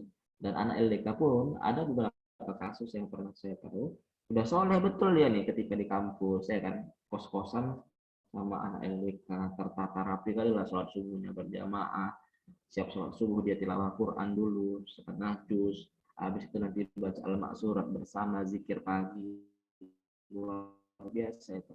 Tapi begitu nanti ada KKN, PPL, apalah namanya, 3 bulan, sebulan di kampung, udah terjadilah cinta lokasi, nggak ada yang ngawasi, udah buyar semua. Ini pengalaman. Makanya saya bilang penting sekali kita membersamai orang soleh. Dan itu salah satu cara untuk menjaga kualitas iman. Walaupun lagi-lagi namanya juga iman ini tanggung jawab pribadi. Makanya Itu tadi hanya salah satu cara dari faktor eksternal dengan bergabung membersami orang soleh. Tapi untuk penentunya tetap di diri kita sendiri. Makanya yang tepat itu namanya tarbiyah zatiyah, pembinaan kita diri sendiri, seni kita mengatur diri kita. Jadi ya paksa diri untuk taat, paksa diri untuk sholat. Jadi kayak para sahabiah itu ketika turun pertama kali ayat tentang kewajiban berhijab menutup aurat, respon mereka tuh sami'na wa ata'na, kami dengar kami taat. Langsung kain gorden jendela yang ada langsung ditarik untuk menutupi auratnya. Kira-kira begitulah harusnya kita merespon semua seruan Allah untuk taat kepadanya. Jadi itu untuk menjaga kualitas iman. Jadi untuk pertanyaan dari Nur Hasanah Hasibuan, syarat masuk LDK, saya pikir ini pengurus LDK yang bisa jawab ya, karena pasti itu syarat administratif. Saya pikir semua mahasiswa muslim bisa gabung sama LDK dan syaratnya nggak susah-susahnya, itu tinggal syarat administratif lah itu. Kalau zaman dulu ngisi formulir ya segala macam, dan mungkin nanti ada pelatihan-pelatihannya. Kemudian kalau manfaatnya seperti tadi saya bilang, bisa membersamai orang-orang soleh, itu salah satu di antara manfaatnya. Dan saya pikir banyak lah manfaatnya selain membersamai orang soleh. Kalau saya dulu ya dari LDK juga, saya pikir saya dapat jaringan untuk memperluas kebaikan saya, jaringan untuk berprestasi, jaringan untuk dapat beasiswa, jaringan untuk dapat kerja, dan banyak hal lain. Kalau mau pakai tujuan-tujuan yang pragmatis begitu pun ada juga begitu. Nah, bahkan apalagi kalau tujuan yang sebenarnya salah ya, tujuannya nyari jodoh ya bisa kan, bisa, tapi jangan itu jadikan tujuan, itu bonus aja ya, bonus. Lagi pula ada teman-teman di sini yang mau nikah waktu kuliah, kalau ada ya nggak apa, bagus, tapi jangan untuk pacaran, nggak boleh. Jadi kalau untuk nikah boleh ya, tinggal nanti hubungi pembinanya aja ya. Oke, itu Bang untuk pertanyaan sekalian dari Aisyah dan Nur Hasanah Hasibuan. Ini tadi ada yang raise hand. Oh, ada. Itu ada dua lagi, Ustaz. Mau dijawab langsung, Ustaz? Ada dua lagi ya? Itu Lili Sahira, dia raise hand mau nanya langsung juga atau gimana? Iya, Bang. Tunggu. Mili Sahira mau ngomong lagi atau enggak? Atau cukup yang di chat? Silakan, Mili. Iya, Mili.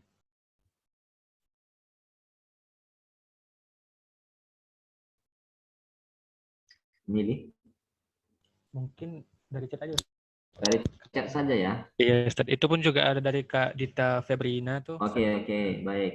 Ya, Ustaz. Saya akan baca dari yang di chat tadi. Bagaimana cara pemuda dan pemudi dalam mengendalikan hawa nafsunya dalam terhadap lawan jenis? Apakah dengan mengikuti mentoring di LK ini dapat memungkinkan kita untuk mengalihkan pandangan terhadap hal yang demikian? Kalau ditanya apakah bisa mentoring ini mengendalikannya, ya itu salah satu ikhtiarnya, bisa, sangat bisa. Karena ini penelitian yang terbaru, Januari 2021 kemarin baru dirilis dari Hotsuite, dari We Are Social, itu jaringan perusahaan global yang melakukan riset terhadap sosial media. Untuk Indonesia itu, rata-rata netizen Indonesia menghabiskan waktu 9 jam sehari di internet. Coba, rata-rata orang Indonesia habis waktunya 9 jam di internet. Kalau tidurnya 8 jam, internetnya 9 jam, sisanya berapa jam lagi? 17, berarti tinggal 7 jam lagi untuk kegiatan yang lain. Dan yakin kita 9 jam di internet itu untuk hal-hal yang positif? Enggak. Karena di internet itu bisa jadi TikTok-an, Instagram, Facebook-an. Kalau Facebook udah lainnya medsosnya orang tua ya. Biasanya kalau anak muda mainnya Instagram, TikTok ya. Saya pun punya akun TikTok, jangan salah. Saya punya aja, tadi belum pernah bikin konten. Dan saya bilang sebenarnya kalau hukum TikTok itu, hukum asalnya secara usul fikih tetap mubah. Nah, cuma tergantung apa yang kita follow, karena itu tadi saya bilang, kalau kita follow-nya akunnya yang benar, ya, yang isinya konten kebaikan, kontennya untuk nambah skill kita, ya kan banyak tuh ya, konten motivasi, konten bisnis, konten religi pun ada di TikTok. Tapi ya kalau kita ke TikTok kontennya joget-joget, ya udahlah, apa nggak habis pikiran kita. Karena memang faktanya nggak bisa dipungkiri, di TikTok banyak sekali perempuan termasuk kaum muslimah, ya di situ joget-joget, menunjukkan, memamerkan auratnya. Dan jangan bohong laki-laki, dan jangan bohong laki-laki. Nggak sanggup kita mantap itu, nggak sanggup. Mau dia ustadz sekalipun, dokter LCMA dia, profesor dia gitu, lihat gitu goyang juga, goyang ya. Karena kita semua ini masih laki-laki, ya. Jadi saya teringat kalau di Al-Quran itu ketika menjelaskan godaan setan, Allah sebutkan inna kaida syaitana kana dha'ifa, sesungguhnya tipu daya setan itu lemah ketika menjelaskan tipu daya setan. Kemudian giliran ketika menjelaskan tipu daya wanita, inna kaidahunna azim, sesungguhnya tipu daya wanita itu begitu dahsyat. Ini bahasa Al-Qur'an ini. Jadi laki-laki hati-hati, ini godaan terberat kita. Dan media sosial kita sekarang itu memudahkan kita untuk terjerumus. Makanya saya bilang, salah satu cara terbaik kalau kita mau jadi soleh, memang harus mengurangi waktu kita untuk bermedsos. Pastikan kita jangan lama kali lah di medsos, kurangi. Memang berat kalau kita sehari biasa 8 jam, tiba-tiba jadi 1 jam, itu berat. Tapi kurangi pelan-pelan, dikit-dikit. Hari ini 8 jam, besok 7 jam. 7 jam dulu seminggu. Minggu depan turun jadi 6 jam. Minggu depannya turun lagi jadi 5 jam. Itu lama-lama bisa. Tapi kita harus ada ikhtiar. Dan saya yakin itu internet ini juga lah penyebab ya tingkat literasi kita rendah. Anak zaman sekarang mana yang baca buku, ya. Dan hanya gara-gara internet ini pula menyebar hoax. Karena kita berpuas diri membaca broadcast WA, berpuas diri melihat 1 minute booster di Instagram, berpuas diri melihat konten YouTube yang dipotong-potong, sehingga pengetahuan kita tidak pernah utuh. Dan dalam persoalan agama lahir mufti-mufti baru yang bahkan nggak bisa bahasa Arab, ngerti kan? Ini banyak mayoritas anak zaman sekarang berani berfatwa menyalahkan para ulama, padahal dia sendiri baca bahasa Arab nggak bisa, baca Quran belepotan, tapi bisa menyalahkan para ulama, bilang ini haram, itu haram, ini bid'ah, ini sesat. Padahal dia sendiri baca Al-Fatihah aja masih banyak sekali kesalahannya, ya kan, tajwid dan makhrajnya. Jadi saya pikir betul bergabung dengan LDK, mengikuti mentoringnya, insya Allah merupakan salah satu cara untuk membantu kita menjaga pandangan kita, menjaga pergaulan kita dengan lawan jenis. Saya yakin tahu betul dulu, zaman dulu saya, waktu saya masih anak LDK, itu saya kalau ngomong sama lawan jenis itu, pengurus LDK yang lain, itu nggak nengok, asli. Saking dulu kami ghirah Islam itu luar biasa. Qodul basar itu kami terjemahkan secara literal, menundukkan pandangan, betul tunduk kepala awak, ya kan, akhwatnya pun tunduk juga, satu ngadap ke utara, satu ngadap selatan. Yang paling bahaya kalau di tengah jalan dia udah selesai tinggi, awak masih cakap, ya kan, ditengok ya orang, apalah gilanya abang ini, katanya kan. Tapi itulah dulu cara kita, semangat kita untuk menjaga diri.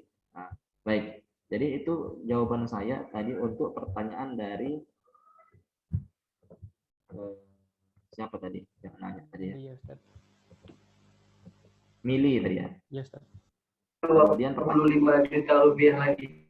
Kemudian dari Dita Febrina, saya ingin bertanya, saya ini sering berdakwah tapi melalui media sosial seperti membagikan nasihat yang baik-baik dan membagikan ilmu yang saya dapatkan saat kajian. Namun saya merasa takut untuk berdakwah, seperti takut dicap sebagai orang yang baik, padahal saya belum merasa baik. Mohon beri sarannya agar tidak merasa seperti itu.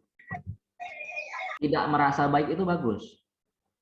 Tidak merasa baik itu bagus. Artinya dari situ kita sadar diri bahwa kita belum sempurna, punya kekurangan, dan kita memang tidak akan pernah sempurna.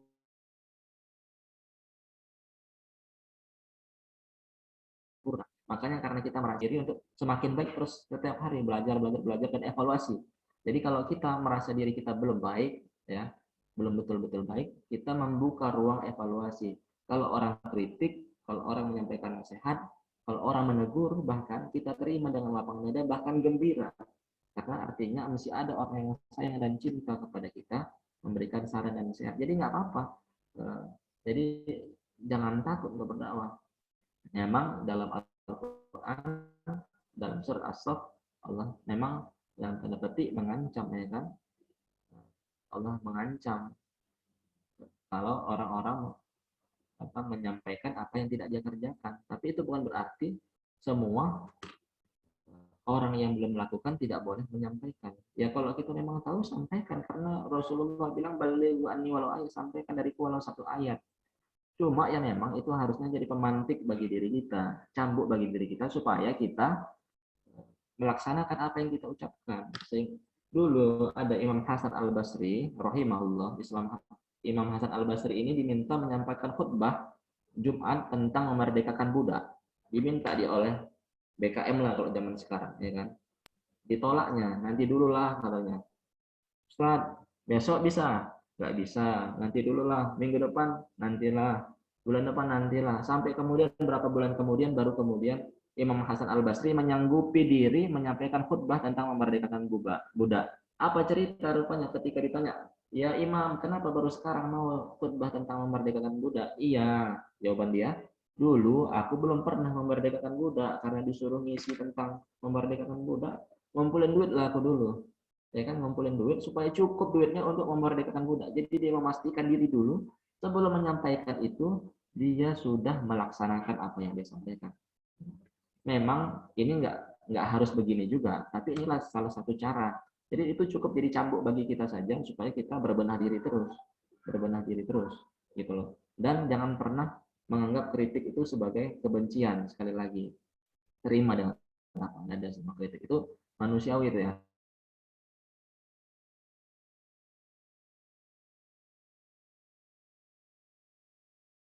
Sebaik apapun orang di level apalagi kita, ya kan, awalnya apalah kan gitu ya, gitu ya Dita. Jadi nggak apa-apa membagikan nasihat kebaikan dan ilmu juga boleh, tapi jangan lupa kalau saya ingin katakan, kalau terkait agama kita pastikan kalau itu yang masih masuk ke ranah ada ikhtilaf, ada perbedaan pendapat di kalangan ulama, maka kita juga harus berlapang dada terhadap adanya perbedaan pendapat itu. Jangan memaksakan kunut itu bid'ah, nah itu salah dari dulu. Yang kunut subuh itu bilang sunnah, itu kan mazhab Imam Syafi'i. Yang mengharamkannya juga ada, membid'ahkannya ada Imam Hanafi, Imam Hambali yang merupakan Imam Ahmad dan Hambali yang merupakan Imam Syafi'i juga nggak kunut. Tapi mereka dulu akur-akur aja, itu biasa aja. Jadi mau kunut subuh nggak kunut subuh itu nggak masalah. Yang masalah itu yang nggak sholat subuh. Makanya dulu ada dalam salah satu ceramah Kiai Haji Hasyim Muzadi almarhum, beliau dulu ketua PBNU, dia bilang dulu katanya pemuda Muhammadiyah sama ini itu ribut, begaduh, bertekak gara-gara kunut subuh sama nggak kunut subuh. Alhamdulillah sekarang udah nggak begaduh lagi katanya, udah nggak ribut lagi. Kenapa? Karena udah nggak ada yang sholat subuh katanya.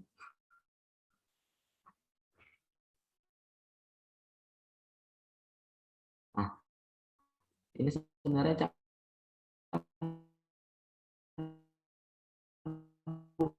ini sindiran, ternyata belum tahu. Jadi itu untuk Dita Febrina nggak apa-apa, jadikan merasa tidak tahu itu bagus.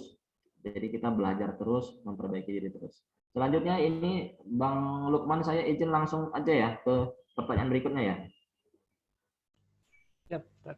Ada dari Anissa Fadila ya.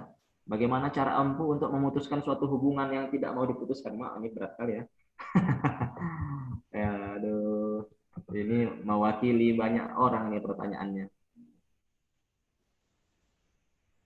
Yang nggak mau, sebenarnya saya di buku saya Merit Because of Allah udah menjelaskan teknis-teknisnya. Nah, di buku saya itu udah saya jelaskan. Cara-caranya ada. Ya, mau yang manual sampai yang pakai surat, contoh suratnya pun ada, tinggal copy paste gitulah kira-kira. Tapi intinya sederhananya, putus saja cuma tinggal kita bilang udah selesai. Dan jangan pernah pikirin. Ya. Nggak pernah pikiran. Jangan pernah komunikasi lagi.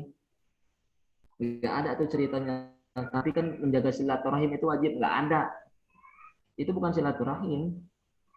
Mendekati zina itu bukan silaturahim. Ingat itu.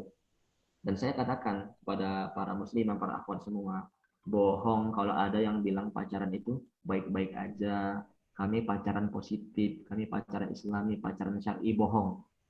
Nggak ada. Saya selalu mengutip kejadiannya almarhumah Eno, itu pernah dulu viral beritanya di Jabodetabek, saya lupa.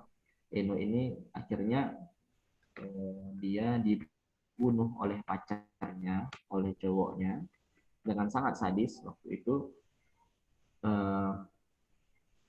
Mohon maaf, kemaluannya itu ditusuk dengan cangkul, ditusuk dengan gagang cangkul sampai tembus ke jantung, sampai ke dadanya. Oh, ini sadis sekali. Apa sebab dia dibunuh pacarnya dengan sadis begitu? Karena Eno ini menolak diajak berhubungan seksual oleh pacarnya. Jadi saya mau bilang, nggak ada tuh laki-laki pacaran niatnya cuma sekedar jalan bareng, kerja kelompok, belajar bareng, itu nggak ada. Bohong itu dusta.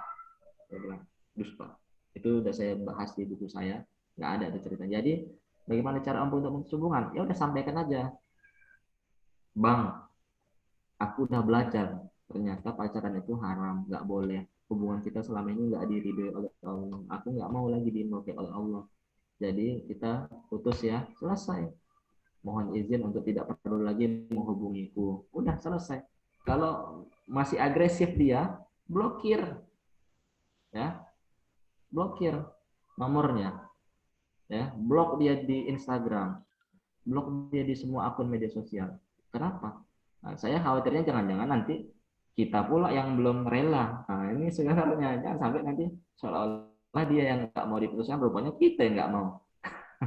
Ya, jadi kita harus memastikan diri kita dulu tenang. Dan saya ingin mengatakan, jodoh itu udah pasti, udah ditentukan, udah ada namanya. Nggak akan lari jodoh itu.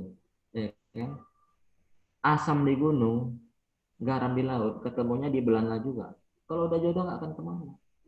Jadi jangan takut ya. Daripada laki-laki nih saya ingatkan, daripada ngasih makan jodoh orang lain, ya kan, bagus ditabung untuk istri antum nanti, ya kan. Untuk yang laki-laki saya bilang. Nah, sama akhwat gitu juga. Jangan biarkan kehormatan kita, ya kan, tergadai untuk laki-laki yang belum pasti jadi suami kita. Itu untuk Anissa Fadilah. Nah, nanti yang belum puas pertanyaannya bisa tanya saya, diskusi via WA boleh. Nanti nomornya saya share di chat atau melalui Instagram. Saya banyak kok teman-teman yang diskusi via WA sama saya. Selanjutnya ada lagi nih, masih ini dari Nisha. Nisha apa nih? Nisha Aulia ya. Oke, Nisha Aulia, bagaimana caranya agar bisa memegang erat persahabatan? Jadi persahabatan atau persaudaraan dalam Islam itu, ukhuwah Islamiyah itu kan ada hadisnya ya, ada hak-hak ukhuwah seorang muslim. Jadi apabila ada banyak cara sih ya. Jadi yang paling sederhana itu kan hak-hak muslim itu, apabila dia sakit dia dijenguk, apabila dia mengucap salam dijawab salamnya, apabila dia mengundang dihadiri undangannya, apabila dia bersin dijawab doanya, ya kan. Ada itu kan hadisnya ya. Itu kita laksanakan. Dan kemudian saya ingatkan teman-teman, tadi seperti yang saya katakan, kalau perkara ukhuwah Islamiyah itu paling rendah namanya berlapang dada, salamatus sodr. Jadi kita harus membiasakan husnuzon, baik sangka sama saudara kita, sama sahabat kita. Jadi kalau dia misalnya kita ada janji nih, dia terlambat, kita husnuzon dulu. Jangan berpikir payah kali kawan ini, ya kan. Tapi pikirkan, oh mungkin dia nggak dapat nunggu angkot. Oh mungkin dia kayaknya mungkin kambuh sakit mahanya ini. Oh mungkin dia kayak begitu caranya. Salamatus sodrnya, berlapang dada. Misalnya nanti gayanya cerewet kali kawan nih. Oh memang kayak gitulah dia, maklum lah dia latarnya begini dulu lingkungannya, jadi wajar lah kalau gayanya agak kayak gitu, agak preman dia nggak apa-apa itu. Nah, kayak gitu kita mencoba berlapang dada dengan stylenya sahabat kita. Dan pada tingkat yang paling lebih paten, Iver mendahulukan saudara kita, sahabat kita dalam urusan dunia ketimbang diri kita. Masalah urusan dunia misalnya, ini yang paling simpel ya, kalau ada acara pembagian snack kan, ada snack makanan. Kita jangan langsung ambil untuk diri kita, tapi pastikan dulu orang lain dapat. Jadi kalau masalah dunia, kita kalau bisa ngalah, kita dahulukan saudara kita. Tapi kalau masalah akhirat jangan, masalah sholat, soft terdepan laki-laki. Jangan, silakan bang, enggak. Soft terdepan itu berebut kita. Nah, masalah mau nikah itu berebut, jangan udahlah antum aja duluan, enggak. Nikah itu ibadah, itu enggak boleh antum aja duluan, anak ikhar, enggak ada. Kalau masalah nikah, anak aja lah duluan, antum enggak mau, anak gas aja duluan, ya gitu ya. Nah, jadi rumusnya sih begitu, Nisha. Nah, salah satunya lagi saya katakan ada hadis Rasulullah SAW, tahadu tahabbu, memberi hadiahlah kalian maka kalian akan saling mencintai. Makanya salah satu sunnah Rasul juga ini memberi hadiah, dan hadiahnya nggak perlu mahal, nggak perlu tas branded, nggak perlu barang-barang yang harganya kita mecahin celengan, enggak. Jadi kan kalau teorinya psikologi kan manusia itu butuh perhatian, ya kan? Itu aja, bagaimana memberikan perhatian. Kalau akhwat ngasih hadiah manset, ya kan, handshake, itu udah senang itu kawan kita. Kalau akhwatnya muslimah kasih sahabatnya yang solehah itu, kasih hadiahnya kaos kaki. Berapalah harga kaos kaki yang bagus, 20 ribuan paling. Ya kan? Itu udah paten tuh, kaos kaki 20 ribuan. Tengoklah. Apalagi tengok kaos kakinya udah bolong-bolong, ya kan? Berilah hadiah kaos kaki. Iya, itu luar biasa tuh. Ikat rambut kayak apa itu, hadiah-hadiah kecil ini romantis mesra, menunjukkan bahwa kita peduli. Nah, yang lain antum lah yang lebih paham itu ya. Nah, laki-laki juga apa hadiahnya yang cocok, ya kan? Nah, tengok kawan kita di kos, sampo pun udah tak ada lagi. Udahlah sampo sasetan habis, odol gigi udah dipencet-pencet ujungnya. Besok-besok bawakan odol gigi diam-diam, letaklah di kamar mandinya, ya kan? Nah, kayak gitulah kira-kira cara bersaudara. Dan salah satu sunnah Rasulullah satu lagi adalah menyatakan cinta kita kepada saudara. Jadi Rasul dulu tuh mensunnahkan itu. Jadi para sahabat tuh, inni uhibbuk ya akhi, sesungguhnya aku mencintaimu ya akhi karena Allah. Cuma ini tolong mengucapkannya ke sesama jenis, laki-laki sama laki-laki, perempuan sama perempuan. Saya yang paling geli ada pula lagu yang katanya religius, ana uhibbuka fillah, aku mencintaimu karena Allah. Ini bohong kali, ini bohong. Palak kali awak dengar lagunya. Nggak ada itu mencintai karena Allah belum nikah. Karena cerita lagu itu dia belum nikah. Mana ada mencintai karena Allah belum nikah? Bohong. Jadi mengucapkan ya akhi, ya saudaraku, kawanku, Nisha, siapa Anissa, Ika, aku mencintaimu karena Allah. Nah, nanti dijawab juga oleh kawan kita, aku pun begitu, aku mencintaimu karena Allah. Nah, tapi memang kalau yang kita ucapkan ini atau pas kita ngomongnya di dekat orang-orang yang belum ngerti, nanti dikiranya homo pula, ya kan? tapi sebenarnya ini sunnah. Bahkan dulu saya dikisahkan oleh seorang ustadz, ada seorang temannya ustadz ini baru dapat ilmu tentang ini, sunnahnya mengucapkan cinta kepada saudaranya sesama orang beriman. Dia pernah mengayuh sepeda belasan kilometer, sepeda belasan kilometer malam-malam, udah lewat isya jam 10 malam ke atas, gudor pintu, assalamualaikum, assalamualaikum, dibuka lah sama ustadz ini pintu. Antum rupanya akhi, ada apa? Ya akhi, inni uhibbuk fillah, sesungguhnya aku mencintaimu karena Allah. Nah, dijawablah sama ustaznya, iya aku pun mencintaimu karena Allah. Habis itu masuklah, enggak akhi, aku cuma mau bilang itu aja. Udah pulang dia. Belasan kilometer jalan naik sepeda, ya, hanya untuk bilang aku mencintaimu karena Allah. Ini karena mau mengamalkan salah satu sunnah Rasulullah, menyatakan cinta kepada saudara. Nah, itu salah satu cara. Baik, saya kira itu ya jawabannya Bang Lukman untuk pertanyaan yang sudah muncul di kolom chat. Silakan kalau masih ada lagi.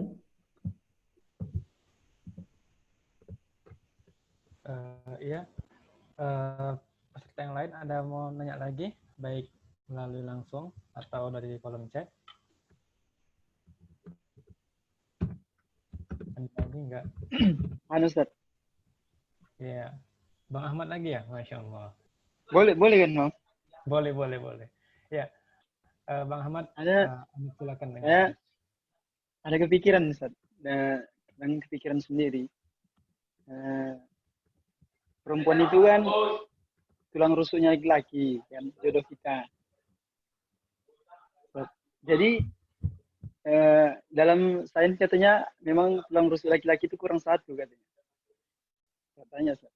Anda pun kurang tahu. Jadi kalau istrinya lebih dari satu itu gimana, Ustaz? Apa rusuknya berlebih?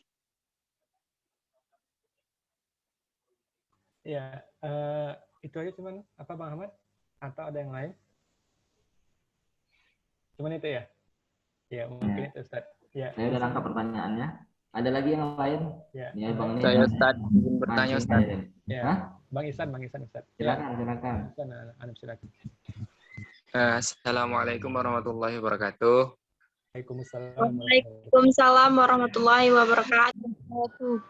Ana ingin bertanya Ustaz. Kan di masa sekarang ini itu globalisasi udah makin meningkat, udah makin maju, teknologi juga udah makin maju kan. Dan kita generasi muda zaman sekarang ini udah kecanduan sama teknologi. Jadi gimana sih itu Ustaz? Tips untuk kita bisa mengatur waktu kita antara entah ini bermain teknologi, antara sosmedan untuk yang hal baik sih kan. Untuk yang hal baik sama bukan. Maksudnya kan kita kecanduan sama teknologi ini kadang dalam hal yang nggak positif kayak sosmedan, sampai lupa waktu, main game sampai lupa sholat, sampai lupa ngaji. Nah jadi gimana sih Ustaz kita ngatur waktu kita biar kita nggak kecanduan sama teknologi ini Ustaz. Mungkin itu saja. Terima kasih. Assalamualaikum warahmatullahi wabarakatuh. Waalaikumsalam warahmatullahi wabarakatuh. Baik, kita coba jawab dulu ya, Bang Lukman. Pertanyaannya udah 3 nih, di chat juga sudah ada. Pertanyaan pertama dari Bang Ahmad, ini nampak sekali pertanyaan sangat provokasi sekali ya. Saya ini kalau menjawabnya di majelisnya ibu-ibu, ini agak risiko nih. Jawab selesai Pak. Jadi ya kalau intinya dalam Islam itu kan laki-laki dibolehkan nikah sampai 4 ya. Dan saya pikir ketika Rasulullah itu alasan dan juga Nabi terdahulu itu istrinya sampai ratusan bahkan ribuan, konteks ayat ketika menjelaskan bahwa maksimal menikahi istri itu 4, nikahilah 2, 3, 4, kalau nggak mampu itu 1. Itu sesungguhnya adalah pembatasan sebagaimana sudah banyak statis. Jadi konteks pembolehan itu adalah pembatasan dari yang sebelumnya sangat ekstrim jumlahnya, dan juga zaman ini sudah banyak berubah sehingga ruang tanggung jawab itu menjadi lebih luas. Makanya syarat-syarat itu kemudian diperketat. Jadi kalau ditanya boleh, ya boleh, nggak ada masalah. Persoalan tulang rusuk itu kan itu hanya tamsil ya, itu hanya permisalan. Jadi antum nggak perlu juga bahas itu. Dan akhi, saya ingatkan, kalau salah bicara dulu yang 2, 3, 4 kalau 1 aja belum, gitu ya kan? Jangan bahas 2, 3, 4 kalau 1 aja belum, berat itu. 1-nya aja udah berat. Apalagi mau 2, 3, 4. Dan saya ingatkan, janganlah kita sarapannya masih energen serial, siang masih oki jelly drink penuh udah lapar, malamnya proma, sampo masih sasetan, ya Allah, minyak wangi masih harga 2.000, udah ngomong 2, 3, 4, nggak cocok. Karena syarat untuk tanda bintangnya itu, syarat ketentuan berlakunya itu berat. Dan mau nggak mau itu, selain kepahaman perkara agama tentang hak dan kewajiban dalam rumah tangga, itu termasuk juga kemampuan finansial ekonomi. Jadi antum itu tadi, kalau ingat ya, kalau masih yang sarapannya tadi energen serial, siangnya masih oke jelly drink penuh lapar, dan malamnya proma, ya kalau akhir pekan makan Indomie, sampo masih sasetan, minyak wangi 2.000-an, nah itu tolong nggak usah bicara tentang itu. Jadi supaya kita ya, hanya mendiskusikan hal-hal yang bermanfaat bagi kita gitu. Ya, sebagai pengetahuan dasar boleh, tapi tidak perlu kita ulang-ulang gitu. Apalagi ini saya tekankan kepada laki-laki, para ikhwan, mohon yang begitu-begitu tidak dijadikan bahan candaan. Ya, saya kepada yang bapak-bapak saja saya bilang itu nggak boleh jadikan bahan candaan. Kalau memang sanggup laksanakan, harus mengkondisikan segala sesuatunya, sehingga kalau memang sunnah, kalau memang itu sunnah, jangan diam-diam, harus disiarkan, yakinkan orang bahwa itu sunnah, dan itu artinya sudah dikomunikasikan dengan dua keluarga besar, ya kan? Dan mempertimbangkan banyak masalah dan mudaratnya, karena nanti kalau kurvnya di lingkungan itu belum terbiasa dengan begitu, itu banyak sekali yang harus dikondisikan. Belum lagi nanti bagaimana mengkondisikan anak. Baik, kita tidak sedang kajian itu ya. Itu hanya sekilas saja saya jawab juga agar meluruskan pendapat yang ada di masyarakat. Tadi pertanyaan berikutnya apa tadi Bang Lukman? Saya lupa. Yang kedua.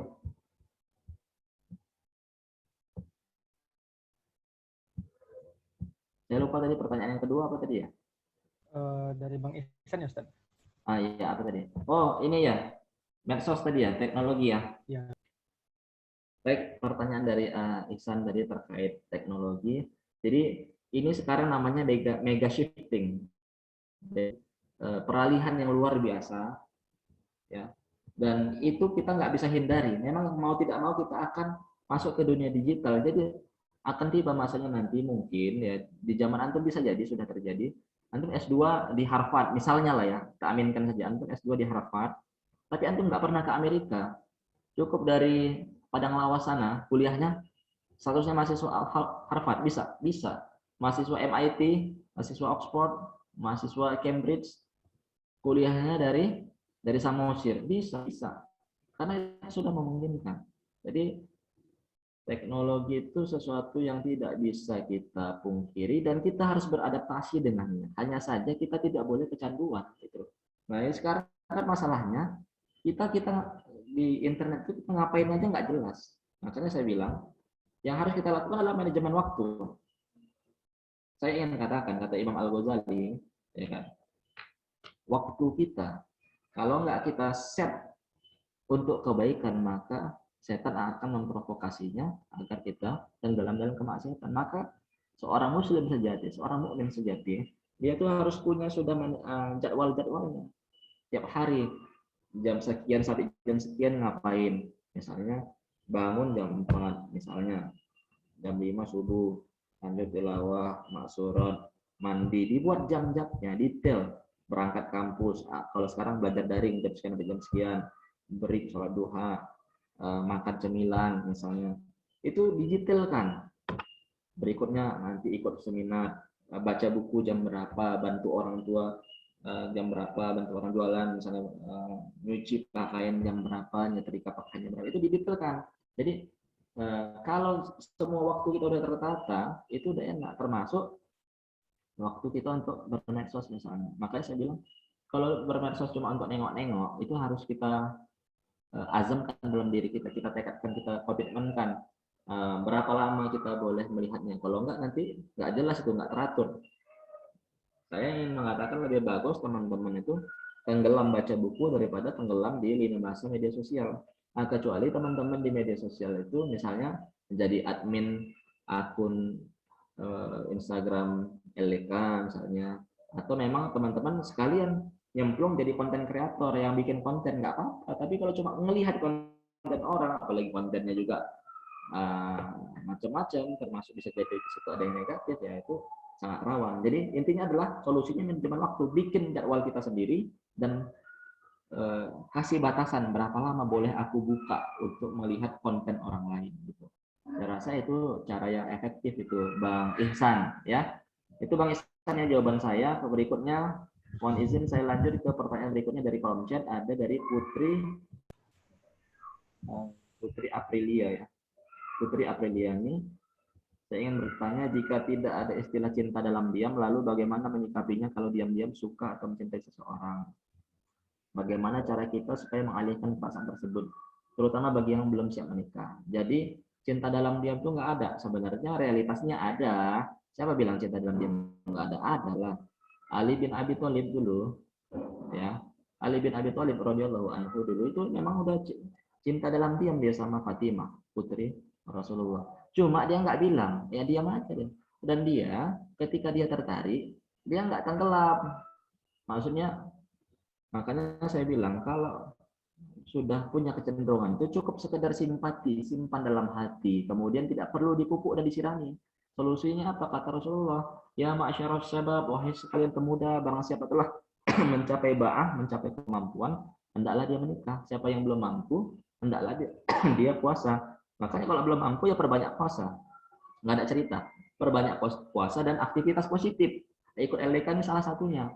Banyak olahraga, banyak puasa, banyak aktivitas positif. Jangan sampai ada waktu kita yang kosong, itu aja. Karena kalau teman-teman sudah pernah jatuh cinta ini, pantang ada waktu kosong sedikit aja, itu akan teringat. Emang kayak gitulah kerjaan setan. Setan ini pandai kali dia memprovokasi kita, mempropaganda, menghias-hias, ya. Jadi teman-teman sekalian, khususnya tadi Putri Apriliani, kalau saya bilang cara mengalihkannya puasa, kemudian memperbanyak aktivitas positif, termasuk juga olahraga. Jadi kalau secara biologi itu ya hormon-hormon kita udah keluar dan kita sudah bisa mencapai kebahagiaan dari kegiatan olahraga itu. Maka tolong olahraga kita itu ada ya, walaupun di masa justru ketika pandemi ini kita harus olahraga. Olahraga itu yang paling sederhana itu jogging, lari pagi lah. Habis subuh, ya kan jam 6 atau sampai jam 7 kita lari pagi. Jam sambung sarapan kan enak tuh, segar, dan kita insya Allah bisa melepaskan pikiran-pikiran negatif seperti itu. Dan kalau menghilangkannya salah satunya tadi ya Putri, saya katakan Putri harus ya kalau dia masih agresif sama kita. Nah tapi ini ceritanya kalau dalam diam ya, kalau dalam diam sih enggak. Tapi intinya jangan dipupuk dan disirami. Saya pernah menceritakan ada kisah dari bukunya Izzatul Jannah, senior saya di Forum Lingkar Pena, judulnya Karena Cinta Harus Diupayakan. Jadi di buku ini Izzatul Jannah bercerita bahwa ada seorang temannya itu curhat via telepon. Mbak, aku boleh curhat enggak? Boleh. Apa ceritanya? Gini Mbak, aku nggak bisa mencintai suamiku, katanya. Aku nggak bisa mencintai suamiku, katanya. Kata si temannya penulis ini. Kenapa nggak bisa? Aku tidak bisa melupakan temanku semasa di kampus dulu. Kau dulu pacaran sama dia? Enggak. Jadi aku hanya jatuh cinta saja dan memendamnya dalam diam. Jadi gara-gara memendamnya dalam diam, dia nggak bisa mencintai suaminya. Padahal ibu ini ketika dia cerita, anaknya udah 4. Nah, udah bilang tadi. Ngeri kan? Ya, akhwat sekalian ini saya katakan. Jadi jangan pernah coba-coba jatuh cinta kalau belum siap nikah. Maksudnya jatuh cinta yang dipupuk dan disiram ya. Kalau soal tertarik, kayak awak ini jumpa agak bening sedikit, nampak solehah pun rasanya tertarik aja semua. Ini pepet saya bilang. Ya kan? Tapi kalau sudah menikah, punya istri, langsung ya istri udah lupa semua. Nah kalau belum nikah, belum siap nikah, ya ingat jangan pernah dipupuk dan sirami, karena kata Rasulullah itu pandangan itu adalah anak panah beracun dari iblis, ya kan? Makanya teman-teman saya ingatkan tadi kisah tadi itu luar biasa. Jangan sampai nanti gara-gara cuma memendam rasa suka sama seseorang yang bahkan dia nggak tahu kita mencintai dia, itu membuat kita nanti terhalang mencintai suami kita sendiri. Saya teringat yang sering juga saya ulang-ulang dalam saya kalau ngasih misi kajian pranikah, ini udah berasa kajian pranikah ya, tapi nggak apa-apa. Ada quote dari sebuah novel Pakistan, judulnya Cinta yang Terlambat. Jadi quote-nya itu gini kira-kira. Alangkah bahagianya laki-laki yang menjadi cinta pertama seorang perempuan, dan alangkah berbahagianya perempuan yang menjadi cinta terakhir seorang laki-laki. Alangkah bahagianya laki-laki yang menjadi cinta pertama seorang perempuan, dan alangkah bahagianya perempuan yang menjadi cinta terakhir seorang laki-laki. Ini karena faktanya juga ada beberapa riset yang membuktikan secara psikologis perempuan itu relatif sulit, bahkan tidak bisa melupakan cinta pertamanya. Jadi teman-teman, para muslimah, para akhwat yang solehah, tolong jangan pernah jatuh cinta kalau belum siap nikah. Ya, kalau sekedar tertarik cenderung sedikit saja, ya langsung alihkan. Jangan pernah dipupuk dan disirami dengan melakukan pendekatan-pendekatan berikutnya, ya. Nah, gitu untuk Kak Putri Aprilia. Oh, ya Putri Apriliani ya. Nah, selanjutnya kayaknya ada pertanyaan lain. Ini dari Putri lagi. Putri apa ini? Ini Putri.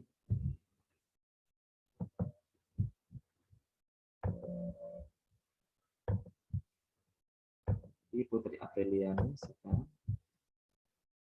Nggak kelihatan di saya.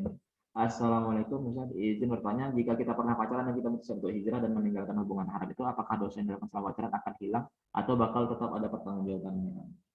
Nah, ini perkara dosa dan pahala, saya pikir tugas kita hanya berusaha yang terbaik. Yang jelas, Rasulullah dulu pernah mengingatkan, kullu bani Adam khata wa khairul khata'at tawwabin. Jadi setiap anak Adam itu pasti berdosa, pasti punya dosa, pasti punya salah kurang. Tapi sebaik-baik pendosa atau wabin orang yang bertobat. Jadi insya Allah jangan khawatir, banyak kok.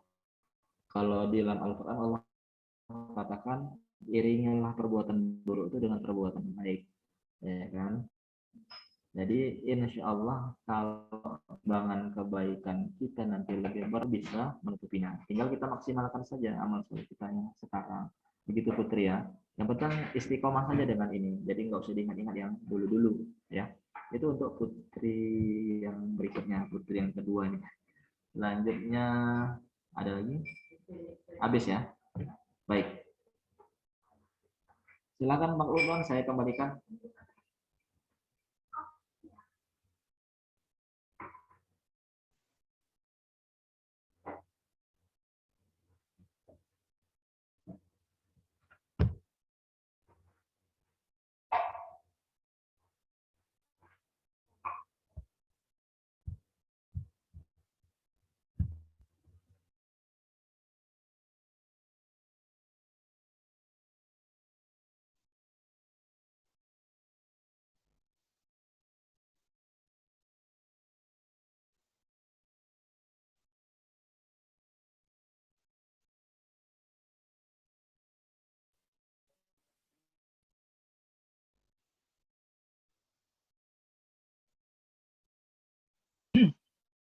Nggak dengar ah. Cek. Nah, udah. Iya. Tadi nggak dengar ya? Ya Allah. Ya, saya ulangi.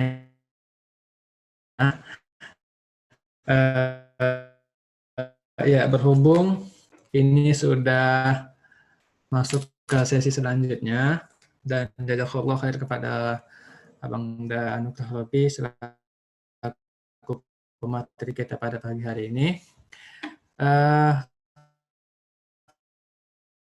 Di sini saya akan membacakan kesimpulan dari kita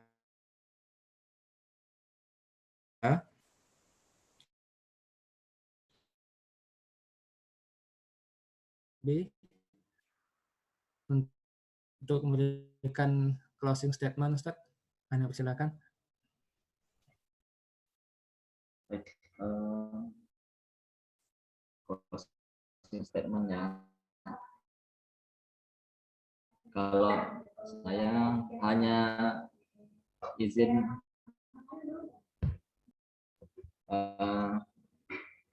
pesan saya untuk teman-teman semuanya yang hadir di acara hari ini, ada satu quote menarik dari Ustaz Satria Hadi Lubis dalam bukunya Unstoppable Success. Dia mengatakan ada 3 kalimat yang tidak boleh kalian ucap meskipun itu di dalam hati. Pertama, aku tidak bisa. Kedua, aku tidak mau. Ketiga, aku tidak layak. Jadi ada 3 kalimat yang tidak boleh kalian ucap meskipun di dalam hati. Pertama, aku tidak bisa. Kedua, aku tidak mau. Ketiga, aku tidak layak. 3-tiganya ini akan melemahkan kita. Maka kita semua insya Allah orang-orang yang sanggup mengemban amanah dengan baik, dan insya Allah nanti bersama-sama dengan LDK kita akan bersama-sama berjuang memperbaiki diri kita, dan mudah-mudahan yang itu juga bisa memperbaiki masyarakat kita. Saya ingat pesan Imam Ahmad bin Hambal rahimahullah, beliau berkata, bagi kita tidak ada tempat beristirahat kecuali sudah di surga nanti. Maka di dunia ini tempat kita berjuang. Mari kita sama-sama berjuang bersama Lembaga Dakwah Kampus Al-Izzah UIN Sumatera Utara. Assalamualaikum warahmatullahi wabarakatuh. Waalaikumsalam warahmatullahi wabarakatuh. Ya, jazakallah kepada Nad selaku pemateri kita. Ya, teman-teman bisa buka kolom chat ya. Ini kita dari LDK Lija ada mengadakan giveaway. Nah, ini saya akan bacakan ya. Grand Opening Mentoring, tema Lingkaran Cinta Penuh Makna. Yuk, resume quotes atau insight terbaikmu. Sampaikan pesan dan kesan pada acara hari ini. Lalu, upload di Instagram feed atau stories, tag ke IG LDK Lijahsu, tag LDK Ijahsu dan pemateri kita Anugrah Robi. Sertakan hashtag Ayo Mentoring Lingkaran Cinta, Dakwah Adalah Cinta. Nanti peserta yang dengan testimoni terbaik akan mendapatkan hadiah spesial. Batas pengerjaan giveaway sampai hari Senin pukul 18.00 WIB. Nah, jangan lupa ya. Nanti kita akan share juga ke grup apa yang saya baca tadi gitu. Ya mungkin sampai sinilah kajian kita. Tapi sebelum saya tutup, kita boleh ini enggak? Boleh dokumentasi enggak? Boleh di on cam? Kita mengambil dokumentasi. Ini ada 4 slide ya. Jadi nanti teman-teman tetap on cam, tapi saya nggak tahu posisi teman-teman apa ya. Apa? Ya. Dibuka Kak Ayu, Anindya, Kak Ulan. Boleh dibuka. Siti. Kak.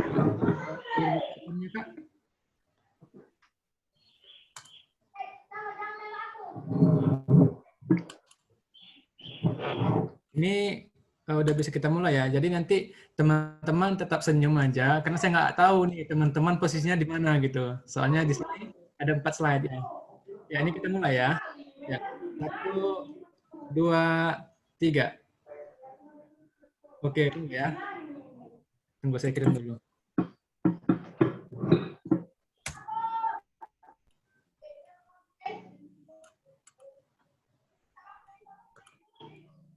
Ayo, yang kedua. 1, 2, 3. Oke, tunggu ya. Ini manual nih, satu-satu ngirimnya.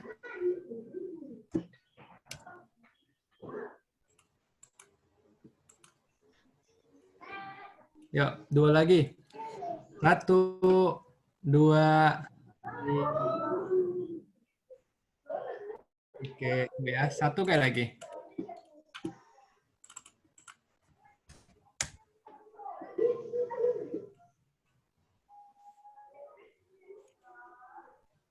Ya, sekali lagi. 1, 2, 3. Oke, terima kasih ya. Oke, ini saya tutup. Saya selaku MC sekaligus moderator pada kajian hari ini. Saya mohon maaf mewakili teman-teman semua apabila kata-kata yang saya sampaikan tadi ada yang salah atau tidak enak di hati teman-teman agar dimaafkan. Teman sedia maafkan kami ya. Insyaallah. Ya. Mungkin sekian. Saya sudahi dengan lafaz Assalamualaikum warahmatullahi wabarakatuh.